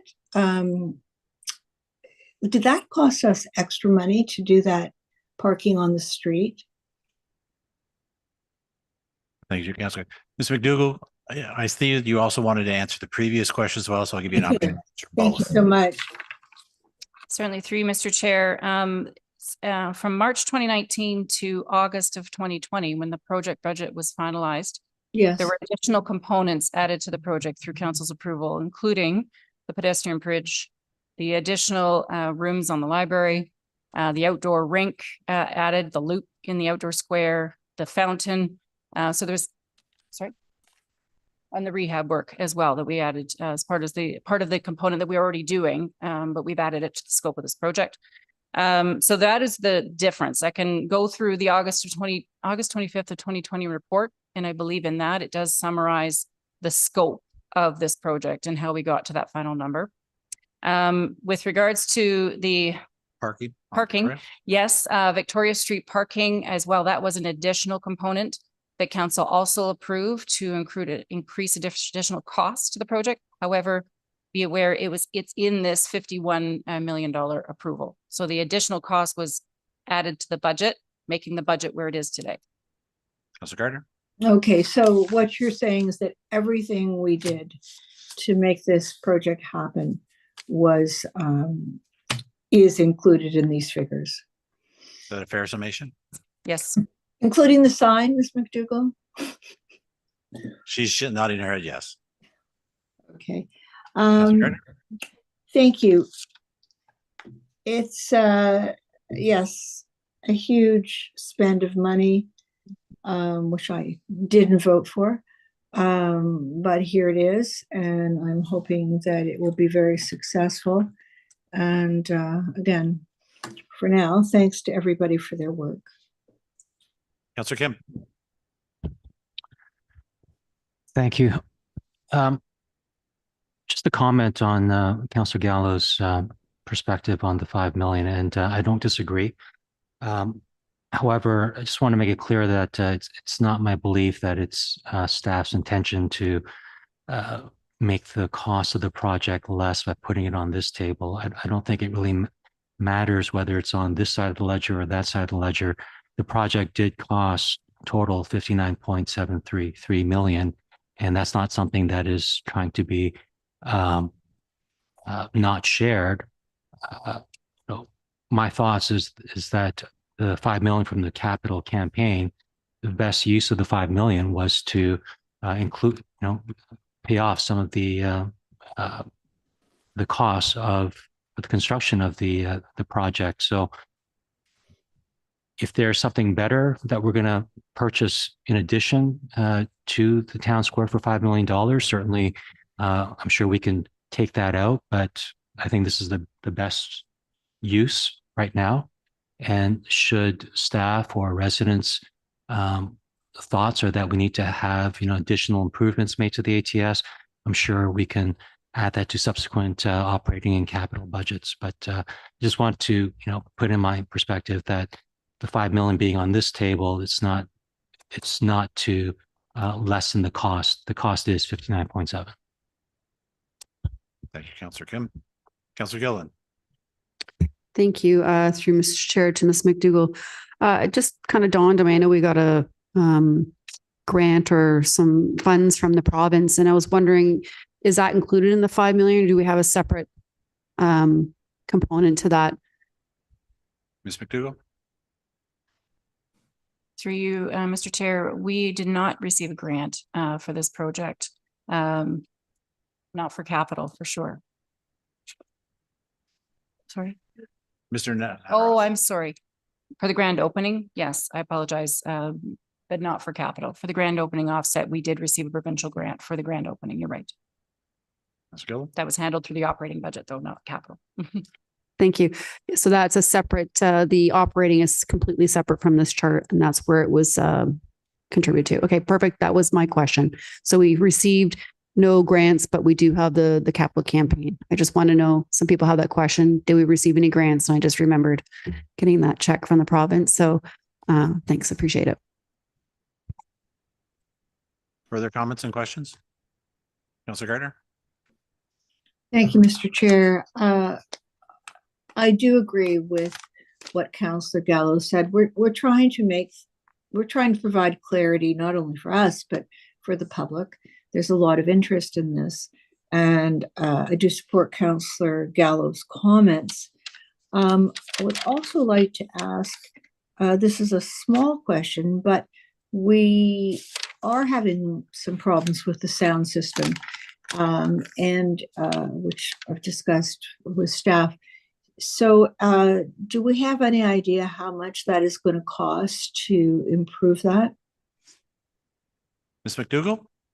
Through you, Mr. Chair, as it was noted in the report, I'm not sure exactly what paragraph, but since we've opened, there are amenities that we have observed that need to be improved to ensure we deliver the quality project that we're talking about and want to deliver. The speakers, the sound system, and the performance hall is one, and that is something that we're working on right now to complete. And that is, we have the funds remaining within the project budget to complete that project. At this point, suspending of those is about $4,000. So there's some small amount of money left in that budget to be able to do that initiative to raise those speakers. Thank you. There's to me, there's a difference between what was under construction contract and that was not. So that's fixing that sound system is an additional cost that wasn't included in the construction contract. Is that correct? Sorry, can you repeat that? It kind of got garbled a little bit. Yes, my apology. So that the improving the sound system, that was not part of the or we didn't address it as part of the construction contract. So that is, once everything is closed off, that's an additional cost, correct? Ms. McDougall? Through you, Mr. Chair, the scope of the project includes delivering an acoustic sound facility. And when there is a deficiency like this, we see it almost as a deficiency. And there's funds within the contingency funds for us to be able to deliver that. We would like to utilize the capital project to be able to deliver what the community is expecting us to do so. So we have the funds that will be able to deliver that $4,000 cost. Councillor Gardner? Thank you, Ms. McDougall. It's more complicated than I thought. I believe the CAO knows what I'm talking about. There are some questions from the public, and as this is, use of taxpayers' money and debt, I think they need to be answered. Where did all the money come from? A breakdown of all the different funds that the money came from. I know we had that a long time ago, but I think now that we have the final figure, where all of those funds came from, the loss of investment because of use of the hydro funds, not only in the past, but going forward, as we may have to use the hydro money. And also what was put into the budget through the years. I believe it was through a few years. What was put in the budget that was exclusively geared towards the town square? And there was a 1.5, a 1.5, and a 1.5, I believe. And so I would like to have complete clarity for the public. So for the next and last meeting, perhaps we can have an update on those things. I don't know if anybody on council has anything to add. Ms. Wainwright Van Kessel, are you able to provide a little bit more of a detailed response for Councillor Gardner and council? Through Mr. Chair, yes, we can provide a bit more of a detailed response, but the funding for the project is identified on page 8, table 2. That gives a breakdown of how the entire project was funded. The additional funds came through were relating to the operating budget, which included some additional increases of about 240,000 a year for over a 3-year period last term. Plus there was the additional 0.5% over 2 years, which came to about 510,000 that was put into the budget, which was go towards tax funded debt. But as part of our asset management funding strategy, we converted that to hydro reserves and are now contributing that to our asset management reserves instead. Thank you. Councillor Gardner? Thank you. I can't get to that screen. I haven't gotten that far on Zoom yet, but I'll have another look at it. If there's anything that I have mentioned on behalf of the residents that hasn't been included somewhere, you could provide that. Anyway, to be continued. Thank you. Thank you. Councillor Gallo, second time. Sorry, Councillor Gardner, you had one last thing you wanted to mention? Yes, this is about the purchase of the adjacent land. Listen, I know it's not a construction item. I know it's not the town square, but that land was acquired with the intent of having control over what happened next to the town square and perhaps providing additional parking. That is a cost of $7.5 million approximately. I think that needs to be noted somewhere. Thank you. Councillor Gallo? Thank you. I just some clarity on my comments about the capital campaign offset. The reason I mentioned it is I didn't go into any extensive detail, but in the report it says actual town funds used for the additional cost of ATS was only 2.7 million, more than the original project budget. When I see statements like that, it gives the impression that we're only $2.7 million over budget, and that's not the case. And that's why I said what I said. And there's nothing wrong with it. We're just under $8 million over budget. And there's nothing wrong with saying that. Those are the numbers. Those are factual. And to Councillor Kim, I have no issues using that 5 million towards the capital cost. That's appropriate. All I'm saying is the messaging that's in the report is not accurate in terms of identifying the true difference between a budget of 51,939,700 and a cost of 51,939 and a cost of 59,733. There's just under $8 million difference between what we budgeted and what it cost us. One of the strategies is to use the 5 million towards that in addition to all the other funding models. I just want to be clear that we shouldn't be saying that the only additional funds needed is 2.7 million, because that's not accurate. We need to fund 8 million, 5 million of which is through the capital campaign. The rest is through hydro and whatever else. I just want clarity over that. Thank you, Councillor Gallo. Any additional comments or questions?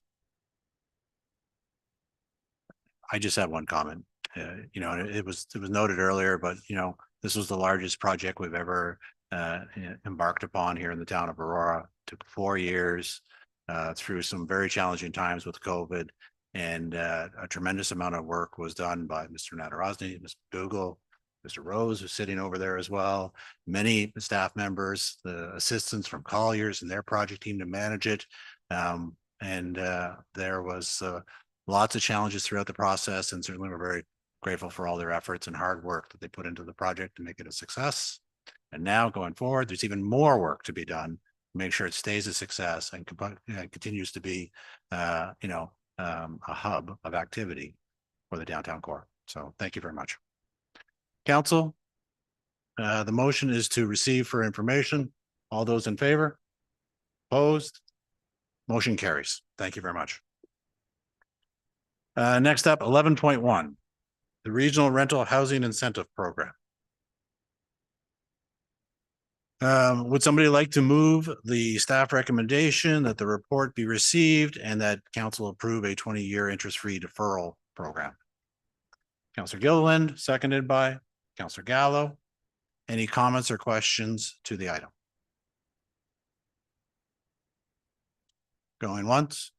Councillor Kim. Thank you, Mr. Chair, and thank you for staff for bringing this report forward. And this is welcome news that we're able to provide some rental assistance because we've been talking about affordable rentals for a long time. Just a couple of questions regarding the incentives. Through you, Mr. Chair, to staff. There's a couple of thoughts I had in terms of being able to mitigate just some of our exposure when you drag out the DCs over 20 years. First, is there any way that we could front load the DCs so that we might have the first payment be 8%, then 6% in year 2 and 4, so that as years go by, the liabilities or non-payment is a declining number? Ms. Wainwright Van Kessel. Through you, Mr. Chair. So there may be a challenge with that, considering the region's policy.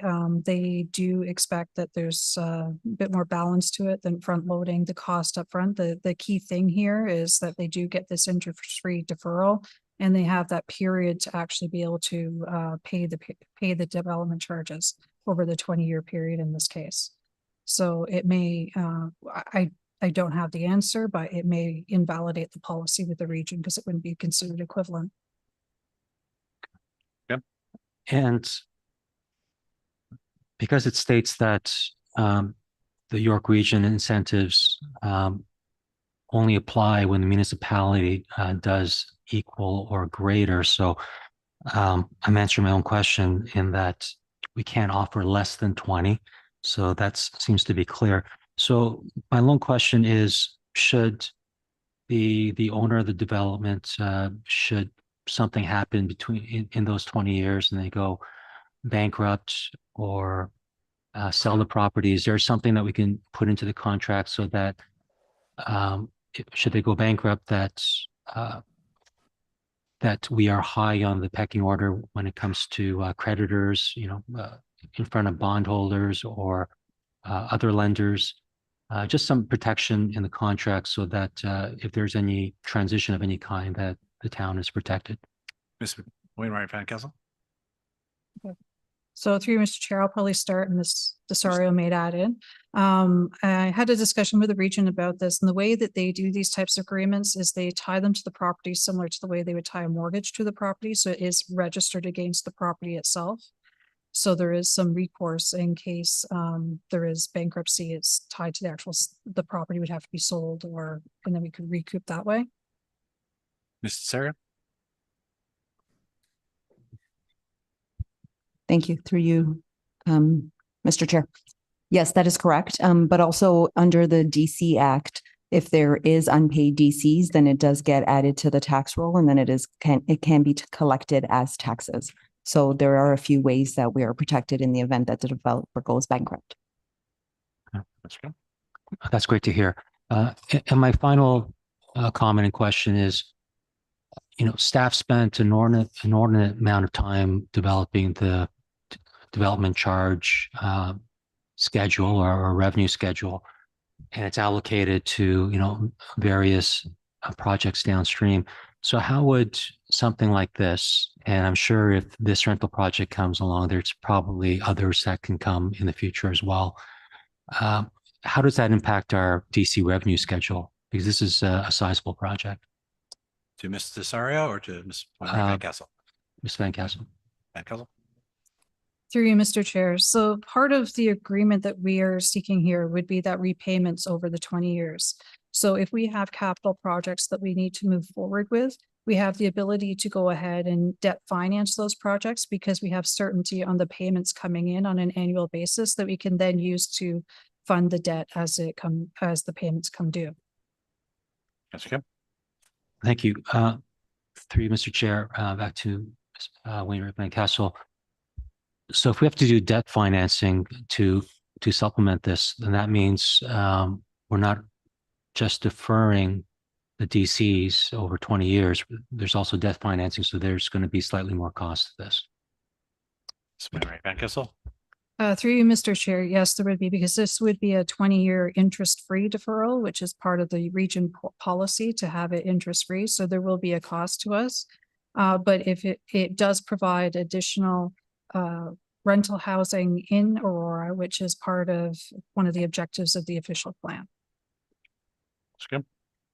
Thank you. I mean, I'm all for this initiative. We've been talking about affordable housing for a long time, and I'm glad that we're finally able to move forward with something, and hopefully this will pass. And I trust staff will, you know, when another project like this is tabled before us, I trust that staff will know what our future budgeting and financing needs are, and will advise us accordingly. Thank you. Thank you. Councillor Gallo. Thank you. Just along the similar lines, how do we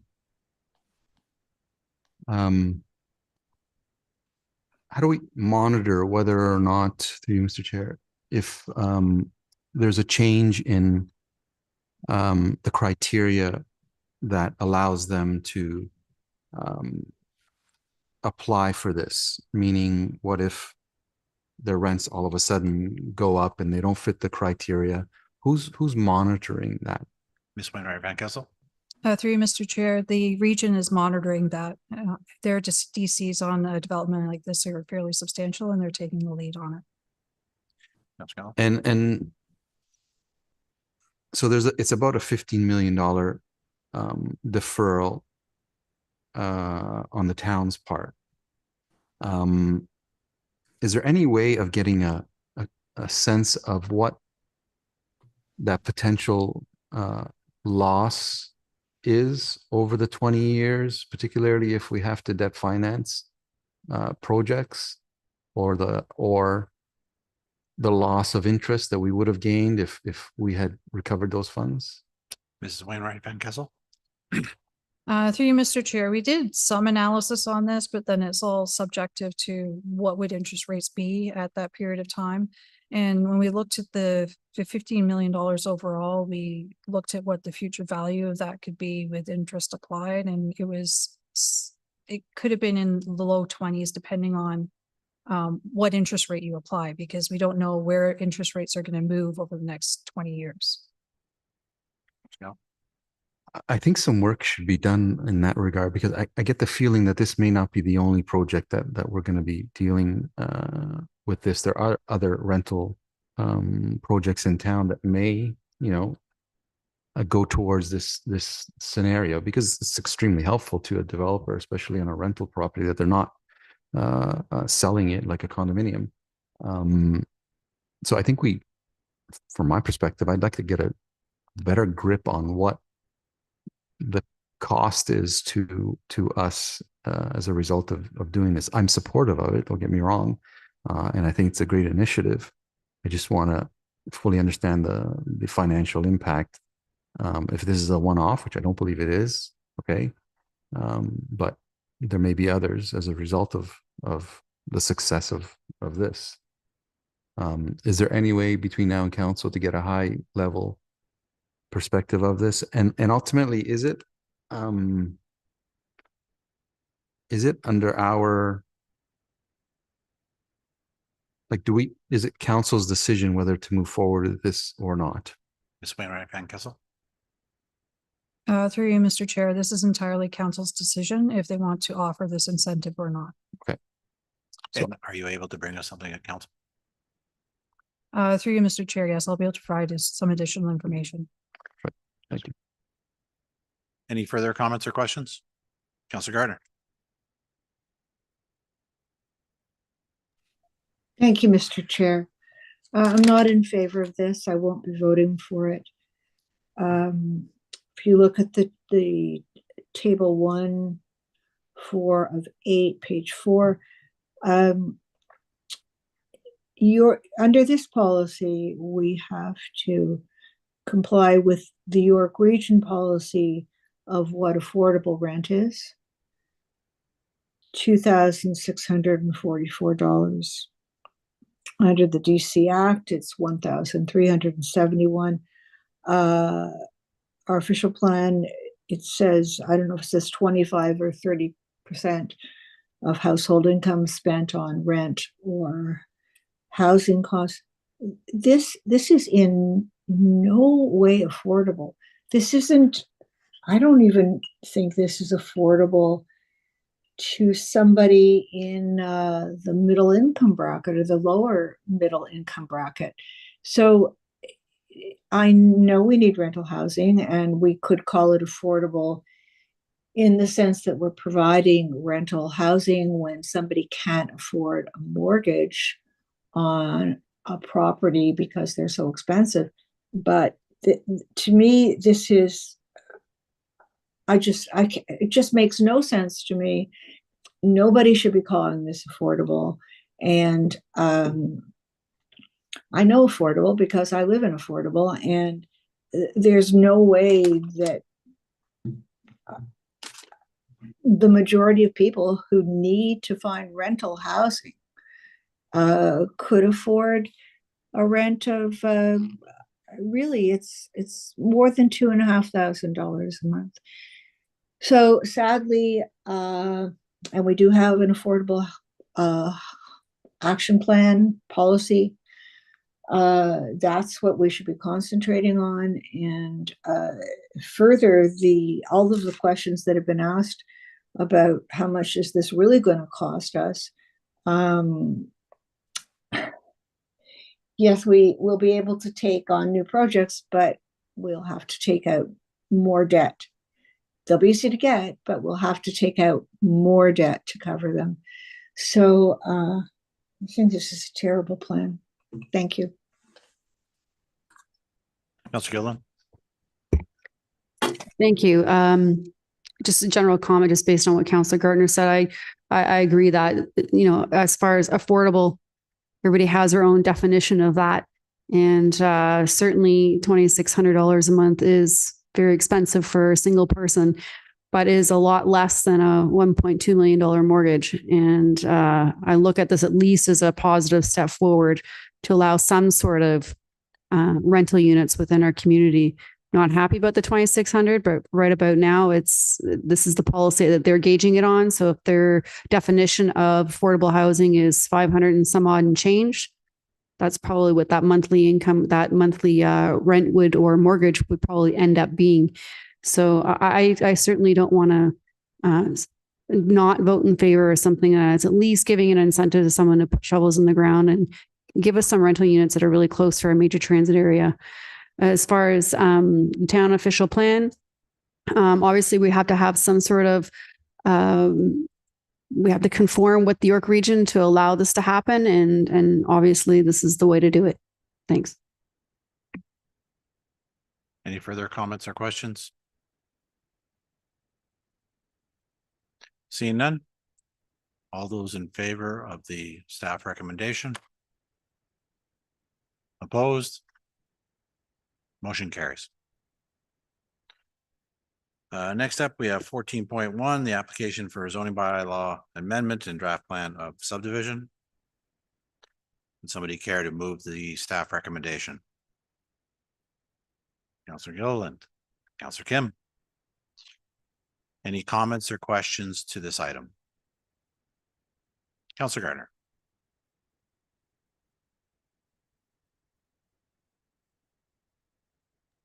Thank you again, Mr. Chair.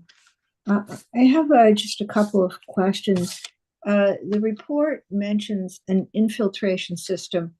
Could staff please tell me exactly what that means? Mr. Ramuno? Certainly, through you, Mr. Chair. That's the block 32 that's identified in the what I call phase 2001 St. John's. It's sort of stormwater management. It is not a storm pond, but it's an infiltration bed to deal with the quality and quantity of stormwater before it enters into the storm system. Thank you. That's excellent. This is OPA 30, I believe, and in that it says that less intense housing should be built near EP areas. I did notice on the plan of subdivision that the lots that are bordering are larger, and therefore I'm thinking that there won't be construction, or there'll be, not sure how, that it'll be a farther distance from the EP area that the construction of the home is allowed. Is that how we're going to address OPA 30? Mr. Ramuno? Through you, Mr. Chair. So again, yeah, this is both of these properties are within the 2B secondary plan, so they conform to the official plan designations and the density. They're actually at the low end of the density provision of the secondary plan. And with the development of this last block, this will be one of the last remaining undeveloped blocks within the 2B secondary plan. So yes, it is identified as low density residential. There are a number of environmental protection blocks that have been identified and will be conveyed to the town with respect to the open space system and the portion of the Marsh Creek that runs through it. But all that work, environmental work, has been done. And again, this is one of the last remaining undeveloped blocks within the 2B secondary plan. Councilor Gardner? Thank you, Mr. Reynolds. So the larger lots that are bordering, there will be, do you know what the distance will be from the EP area? The construction area that's allowed on these lots, how far that will be away from the EP boundary? Mr. Ramuno? So through you, Mr. Chair, yeah, there is the proper setback has been established, and I believe it's the 15-meter setback from the Marsh Creek and the floodplain. So all those EPA environmental protection lands have been identified. The proper setbacks have been incorporated into the plan and the appropriate conditions of approval. Thank you, and I believe that Lake Simcoe has approved this. Through you, Mr. Chair, yes, the Conservation Authority has also signed off on the plan with the appropriate conditions of approval. Thank you very much. Councilor Kim? Thank you, Mr. Chair. Through you to Mr. Ramuno, I recall at the community open house event, the residents on Van Allen Way commented that they did not want the construction trucks to go through Cosford and their street. So what's the likelihood of those trucks emptying out into Mavronack? Is that still a realistic possibility, or does the ground terrain make it more challenging? Or Mr. Ramuno? So through you, Mr. Chair, that's certainly one of the comments we heard at the public meeting. I think it was over a year ago. Again, Van Allen Way, it was always planned as part of the 2B secondary plan to extend north to service these lands. But as part of our construction meeting with the builder down the road, we'll try and ensure that if there is a possibility to provide construction access via Mavronack in order to service the site and do the majority of the works to avoid having the larger heavy equipment to run down Mavronack, across Cosford and up Van Allen. It's certainly something that we're going to address with our engineering department and the builder when the time comes. Councilor Kim? okay, thank you. Any further comments or questions to this item? Seeing none, all those in favor of the staff recommendation? Opposed? Motion carries. 14.2. The revised draft plan approves plan of subdivision for Edenbrook. Can I get a mover and seconder for the staff recommendation? Councilor Gillen, Councilor Weiss. Any comments or questions to this one?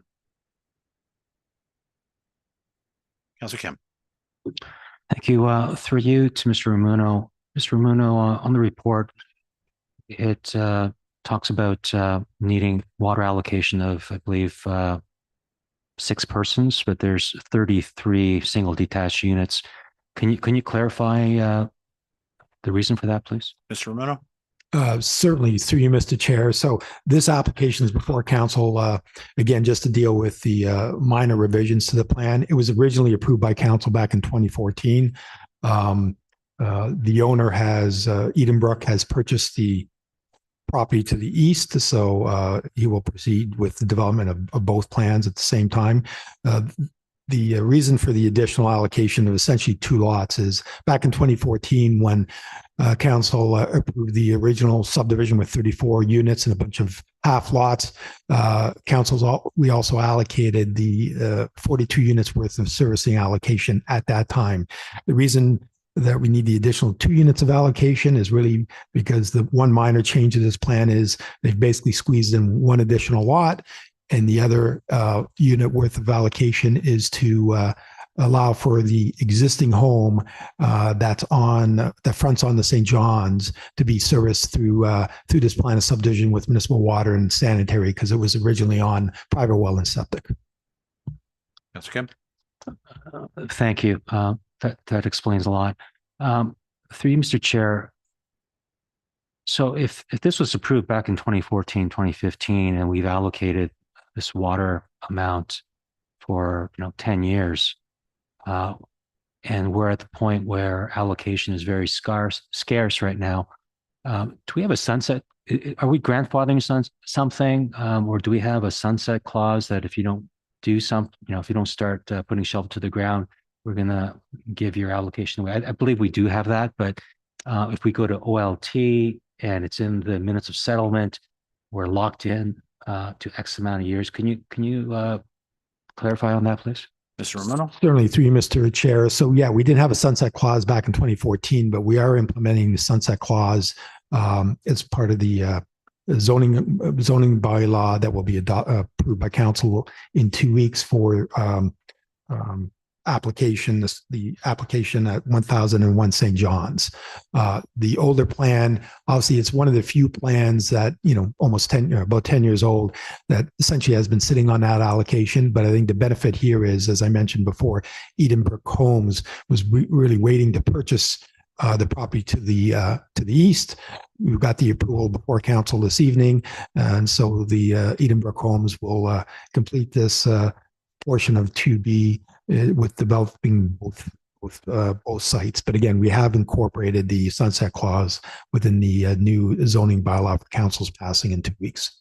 Councillor Kim? Okay, that's all. Thank you. Councillor Gallo? Thank you. While not part of this discussion, just along the same lines, regardless of previous allocations, it's under the purview of council to remove allocations, notwithstanding any future bylaws that we implement. Is that correct?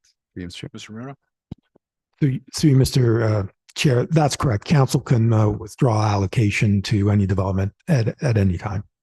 Thank you. And this particular one, having been approved 10 years ago, is it true that the only reason this is before us is because there's an additional lot and the additional allocation? Otherwise, it could be a minor variance.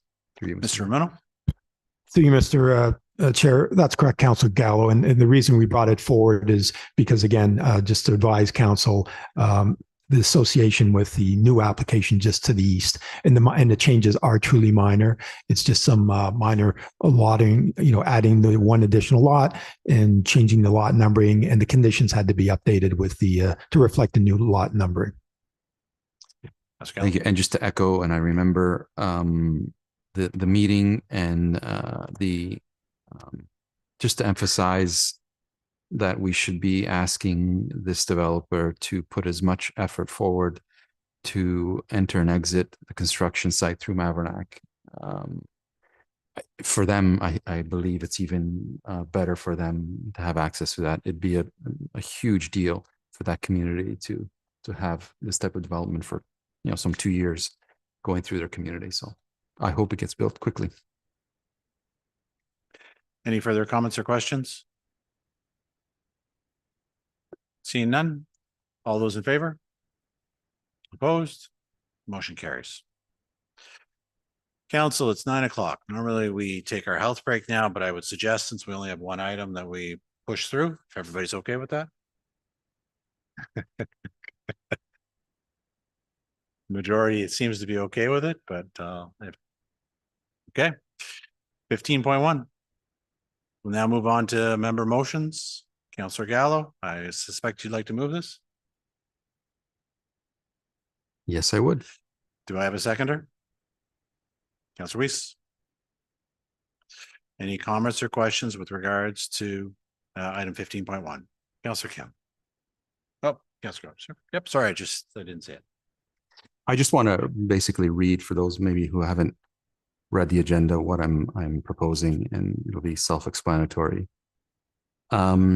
Whereas the regional municipality of York made an application for a zoning bylaw amendment to the town of Aurora for a 55-unit, 65-bed men's emergency and transitional housing facility at 14452 Yonge Street in Aurora. And whereas the town's policy planning division of the Planning and Development Services Department confirmed in their comments dated November 25th, 2022, that the proposed development is a type of special needs housing and conforms with and implements policies of the town of Aurora official plan and is allowed in any designation area that permits residential use, including cluster residential. And whereas there is sufficient water and wastewater allocation for this type of housing, and whereas community information meeting was held in Aurora on January 9th, 2024, hosted by the regional municipality of York to address residents concerned, and whereas a statutory public planning meeting was initially held for the subject application on January 24th, 2023, and whereas a second Town of Aurora public planning meeting was on February 13th, 2024, was conducted to address residents' concerns and to provide additional opportunities for the applicant to receive public input, and whereas the second public planning meeting held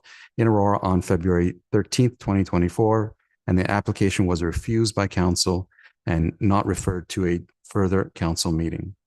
And whereas a motion by Councillor Gilliland on February 27th, 2024 was approved to require town staff to proactively work with York Region staff to identify 3 potential viable sites for this type of housing in Aurora and report back to council before the end of 2024. And whereas report CAO 24-005 tabled at the December 10th, 2024 council meeting confirmed that no viable alternative to the proposed locations have been identified by town staff. And whereas Aurora Council refused the application on February 13th, 2024, and subsequently staff issued a formal refusal letter where the regional municipality of York did not appeal the decision.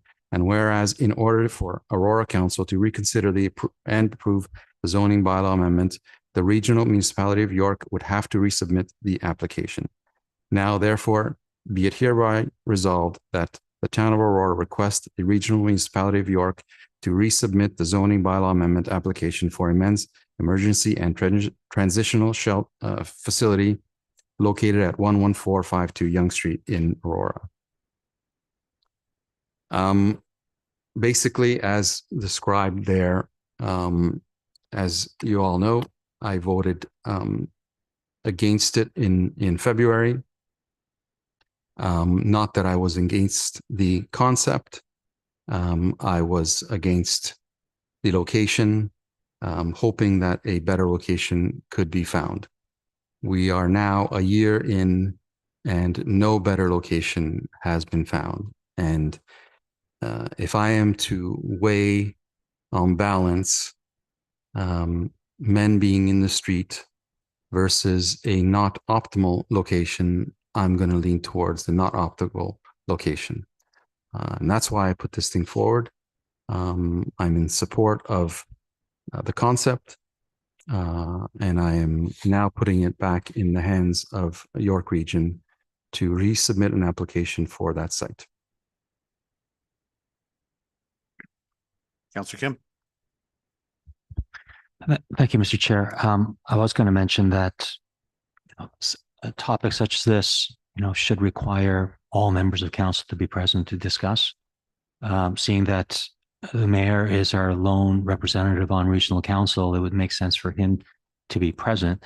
And so I'd like to move that we defer this to council because we're going to have this conversation twice. I'm sure the mayor will have something to say, and I'm sure we're all going to chime in again. So I'd like to move. Your point to of order defer. is? My point of order is that the approval agenda is when we should be deferring this, not as we're having a discussion as on the floor. I'll go to our clerk. Can a member of council put forward a motion to defer while the item's being discussed? Through you, Mr. Chair, yes, deferral can be raised at the approval agenda or when the item is being discussed. Thank you.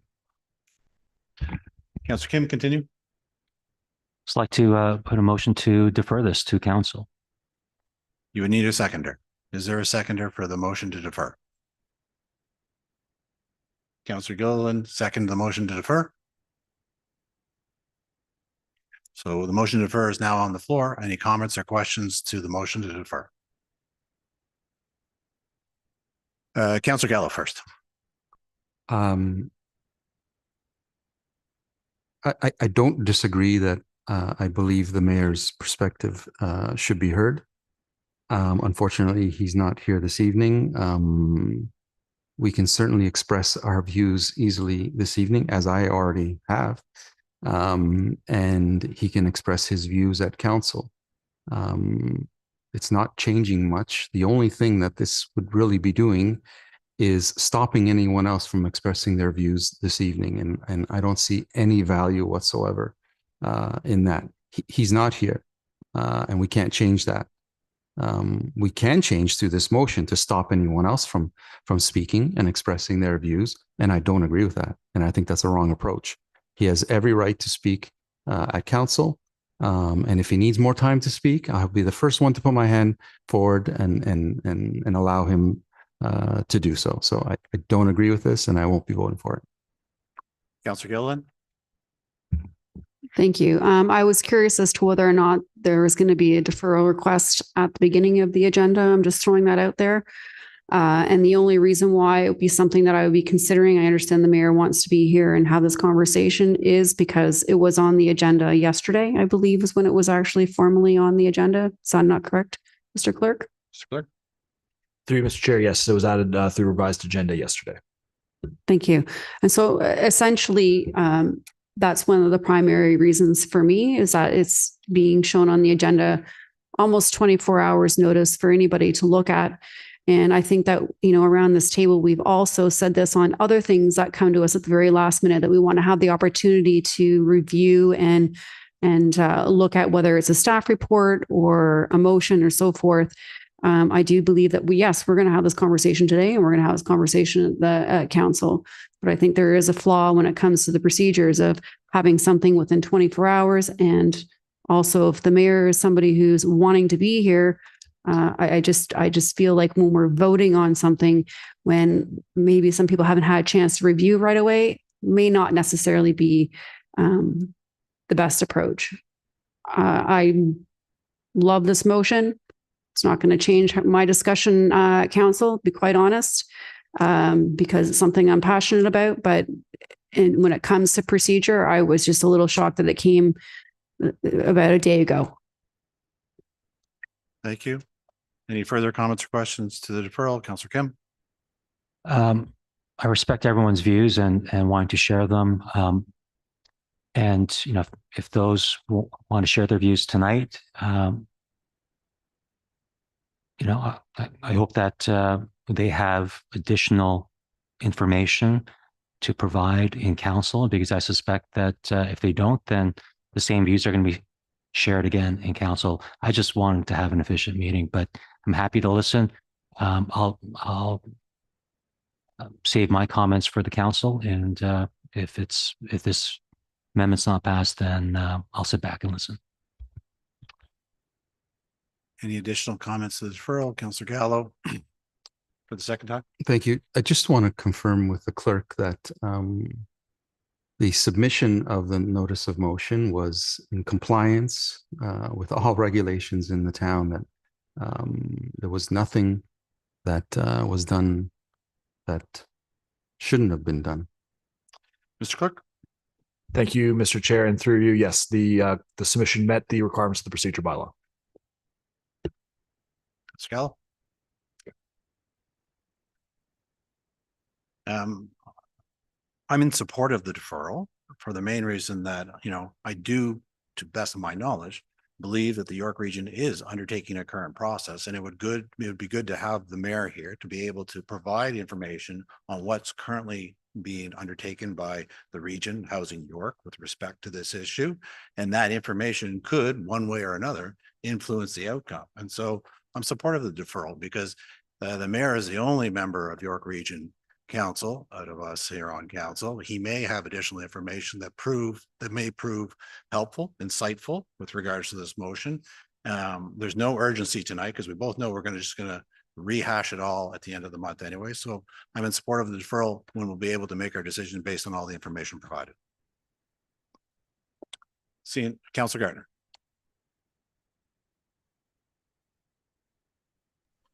Thank you, Mr. Chair. I am in support of this motion. I do not want to be prevented from making comments at council that I make at this meeting, as has happened in the past. So I will support the deferral just for that reason. So calling the vote, all those in favor of the deferral of the motion to council. Sorry, I apologize. Councillor Gilliland wanted to follow up. Thank you. Sorry about that. Just didn't press it fast enough. Through you, Mr. Chair, Mr. Clerk, when it comes to the procedure of the motions, and I really don't want to get in the weeds of this, and I understand. I just know that we have had some changes within the way our structural meeting, the structure of our meetings are, going from 2 general councils to 2 councils to 2 general councils to one council. You know, when we had made these changes to allow this discussion, we had a lot more opportunity and time in between that discussion of general council to council. And now it's really been pared down to 1 and 1. And maybe upon reflection, I feel that that procedure is a little flawed now, because 24 hours for anybody to review any motion, I do feel is not enough time. So while maybe, correct, it was followed procedure by submitting a week prior, from my understanding being on council, the whole idea of putting it on an agenda was allow the public to have an opportunity to look at it and review, and allow council to also have that opportunity to ask questions, do their own research, and come to their own conclusions. And if this was any other, has nothing to do with this motion, it could be any motion.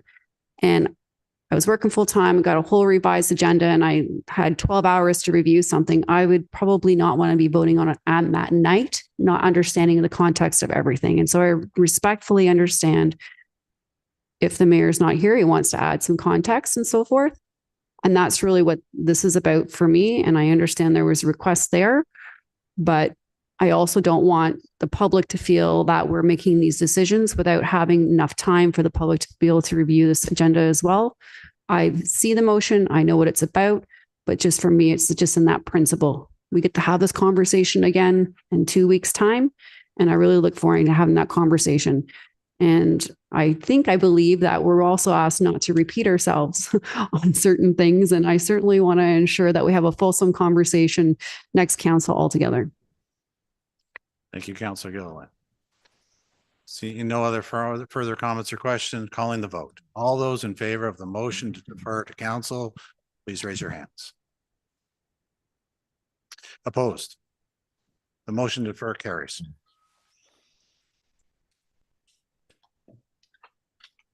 That concludes the member motions. We now move on to new business. I will start on my right. Councillor Weiss, new business. Thank you. The only thing that I have in front of me is the disposition of the armory. We're all aware of there's been some changes because of the Niagara Food and Wine leaving. There's potentially an expression of interest coming out. If somebody would let us know when the expression of interest is going out and how it's going to be publicized, I would appreciate it. But before my question is, will there be an accounting of the lease arrangements with Niagara College? Meaning, were the expenses, what were the rentals, what the revenue was to the town? I don't care what's happening with the others. but to the town, so that the public will know what kind of a value this was and the exercise with our first group of people. I will So turn to that you. question to Mr. Natarosny. Through Mr. Chair, I'll ask to answer the second part first. We can provide that accounting. Right now, the lease goes until the end of June. But we're looking at whether the results of the answer to the first question yield something that has us adjust that. But in terms of the request to show the accounting for the arrangement with Niagara College over the years, that can absolutely be done. To the first part of the question, we are looking at putting out 3 requests for expressions of interest because they're sort of could be related. One is the cafe, which Niagara College is also looking after until the end of June. They said they would maintain the contract for that, the armory, as well as Victoria Hall, which was subject of another meeting, and the direction we received was to put that out to public as well. So given that we didn't want to put one out and then have a potential proponent say, oh, well, if I had known about the other one, I might have been interested in combining it or going for that one rather than this one. So we are working on all 3 and we aim to put them all out together, hopefully by the end of this week, if not next week. And it'll be a formal request for expressions of interest through our procurement processes. So it'll be publicized and posted. And we also have a long list of people who have already inquired, and we have assured them that we will get back to them directly once those expressions of interest are ready, and we will make sure that they are in the loop. Can I have a follow-up? Yes, you may. Can you tell me how the process of selection is going, or is that still unknown yet? Like, are you going to have council? Are you going to have staff? Are you going to have public? How is that going to work? Do you have an idea through you? Certainly, through you, Mr. Chair. So as you can imagine, they're very diverse opportunities, and each one of the opportunities could be pursued different ways by potential vendors. So we've left the request for expressions of interest very wide open. We've covered basically, what the facilities are about, how we hope that these facilities contribute to a vibrant downtown and to the plans for town square and so on. So we've put a lot of information out for consideration by the public. And the intention is that we would bring the results of that process back to council, because it's not something that's going to be like a tender where the lowest price gets it. This will be very subjective, and really we've identified, for example, that the armory is a community space, and we're interested in how others view that space and how integrating with things that happen in Town Park would occur based on their proposal. So we expect a diverse set of responses, and we will absolutely summarize those and get those to council for input before we would take any steps towards an approval of any one of them. Councillor Weiss. Thanks. Great detail. Great. Appreciate it. Councillor Gilda. New business. No? Councillor Gardner, new business? Yes, I do. Again, from the Active Transportation and Traffic Safety Advisory Committee. There is a path from the senior center to the Aurora Family Leisure Complex through the Arboretum that I believe is paved, and we do not plow it. And it's very hard for some people to have active transportation, and I think it's widely used. If the path isn't plowed, I'm guessing that would be an increase in our service level. But I would like staff to please look into it, because it would be a very useful addition to our active transportation route. Thank you. Christine Camp will look into it and perhaps give you some more. Thank you. You're welcome. Councillor Kim, new business? Just for myself, I was remiss in my comments earlier not to include the Aurora Public Library and the Aurora Cultural Center for all of their work and efforts with respect to the construction of Town Square. Their input and help was vital, and we very much appreciate that. So thank you very much for that. And I apologize for not making those comments earlier. Public service announcements. I'll start on my left this time with Councillor Kim. Councillor Gardner. Thank you again, Mr. Chair. Unfortunately, I didn't get notice about the youth celebration of the arts until the 6th, and the opening was on the 7th. So I was unable to attend, but I would like to tell the public that it's quite a wonderful opportunity to see what our high school students are doing, what's on their mind, what's important to them.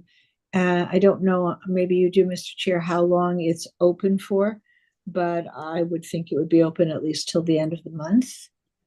So I encourage the public to go over to the Cultural Center at the Town Square. Thank you. Anything else? No, thank you. That's it. Councillor Gilliland, public service announcements? Nope. Councillor Weiss? Nothing. I have a few here that's been left for me. On February 19th, the mayor will be delivering his annual address at the Mayor's State of the Town, hosted by the Aurora Chamber of Commerce at the Royal Venetian. He hopes to see many of Aurora residents and members of council there to discuss our town's economic outlook and exciting plans for 2025. The town is also exploring a home energy retrofit loan program to help residents make energy efficient upgrades, and we need resident input. Take our survey and enter for a chance to win at ecobee3 LightSmart. Win a ecobee3 LightSmart thermostat. All the details are available at engageaurora.ca/home energy. A new community garden program is coming to John Abel Park, and we can't wait to see what you grow. Whether you're an experienced gardener or just getting started, this is your chance to grow your own food while contributing to a more sustainable community. Applications are now being accepted for the 2025 garden season. Don't miss out and apply for your plot by Friday, March 7th and be a part of something special. Details are available at aurora.ca/John Abel Park.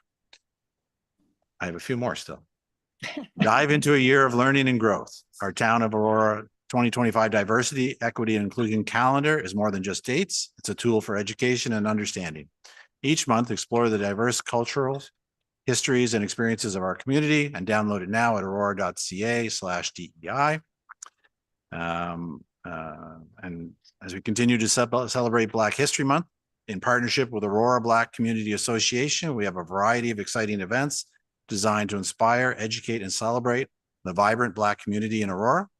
Don't miss out. Join us and be part of these impactful experiences all month long. More details are available at aurora.ca/Black History Month. And finally, Aurora's Arctic Adventure is once again a 2-day event over at the upcoming Family Day long weekend. Join us on Saturday, February 15th at Aurora Town Square and Monday, February 17th at Town Park for some wintry fun. Enjoy art, workshops, wildlife shows, mini tubing, inflatables, archery, and so much more. For the full schedule, visit aurora.ca/Arctic Adventure. And that concludes public announcements. Can I have a motion to adjourn? Councillor Weiss, Councillor Kim, all those in favor? Meeting adjourned. Thank you, everybody, for your participation tonight. I don't do the gap, but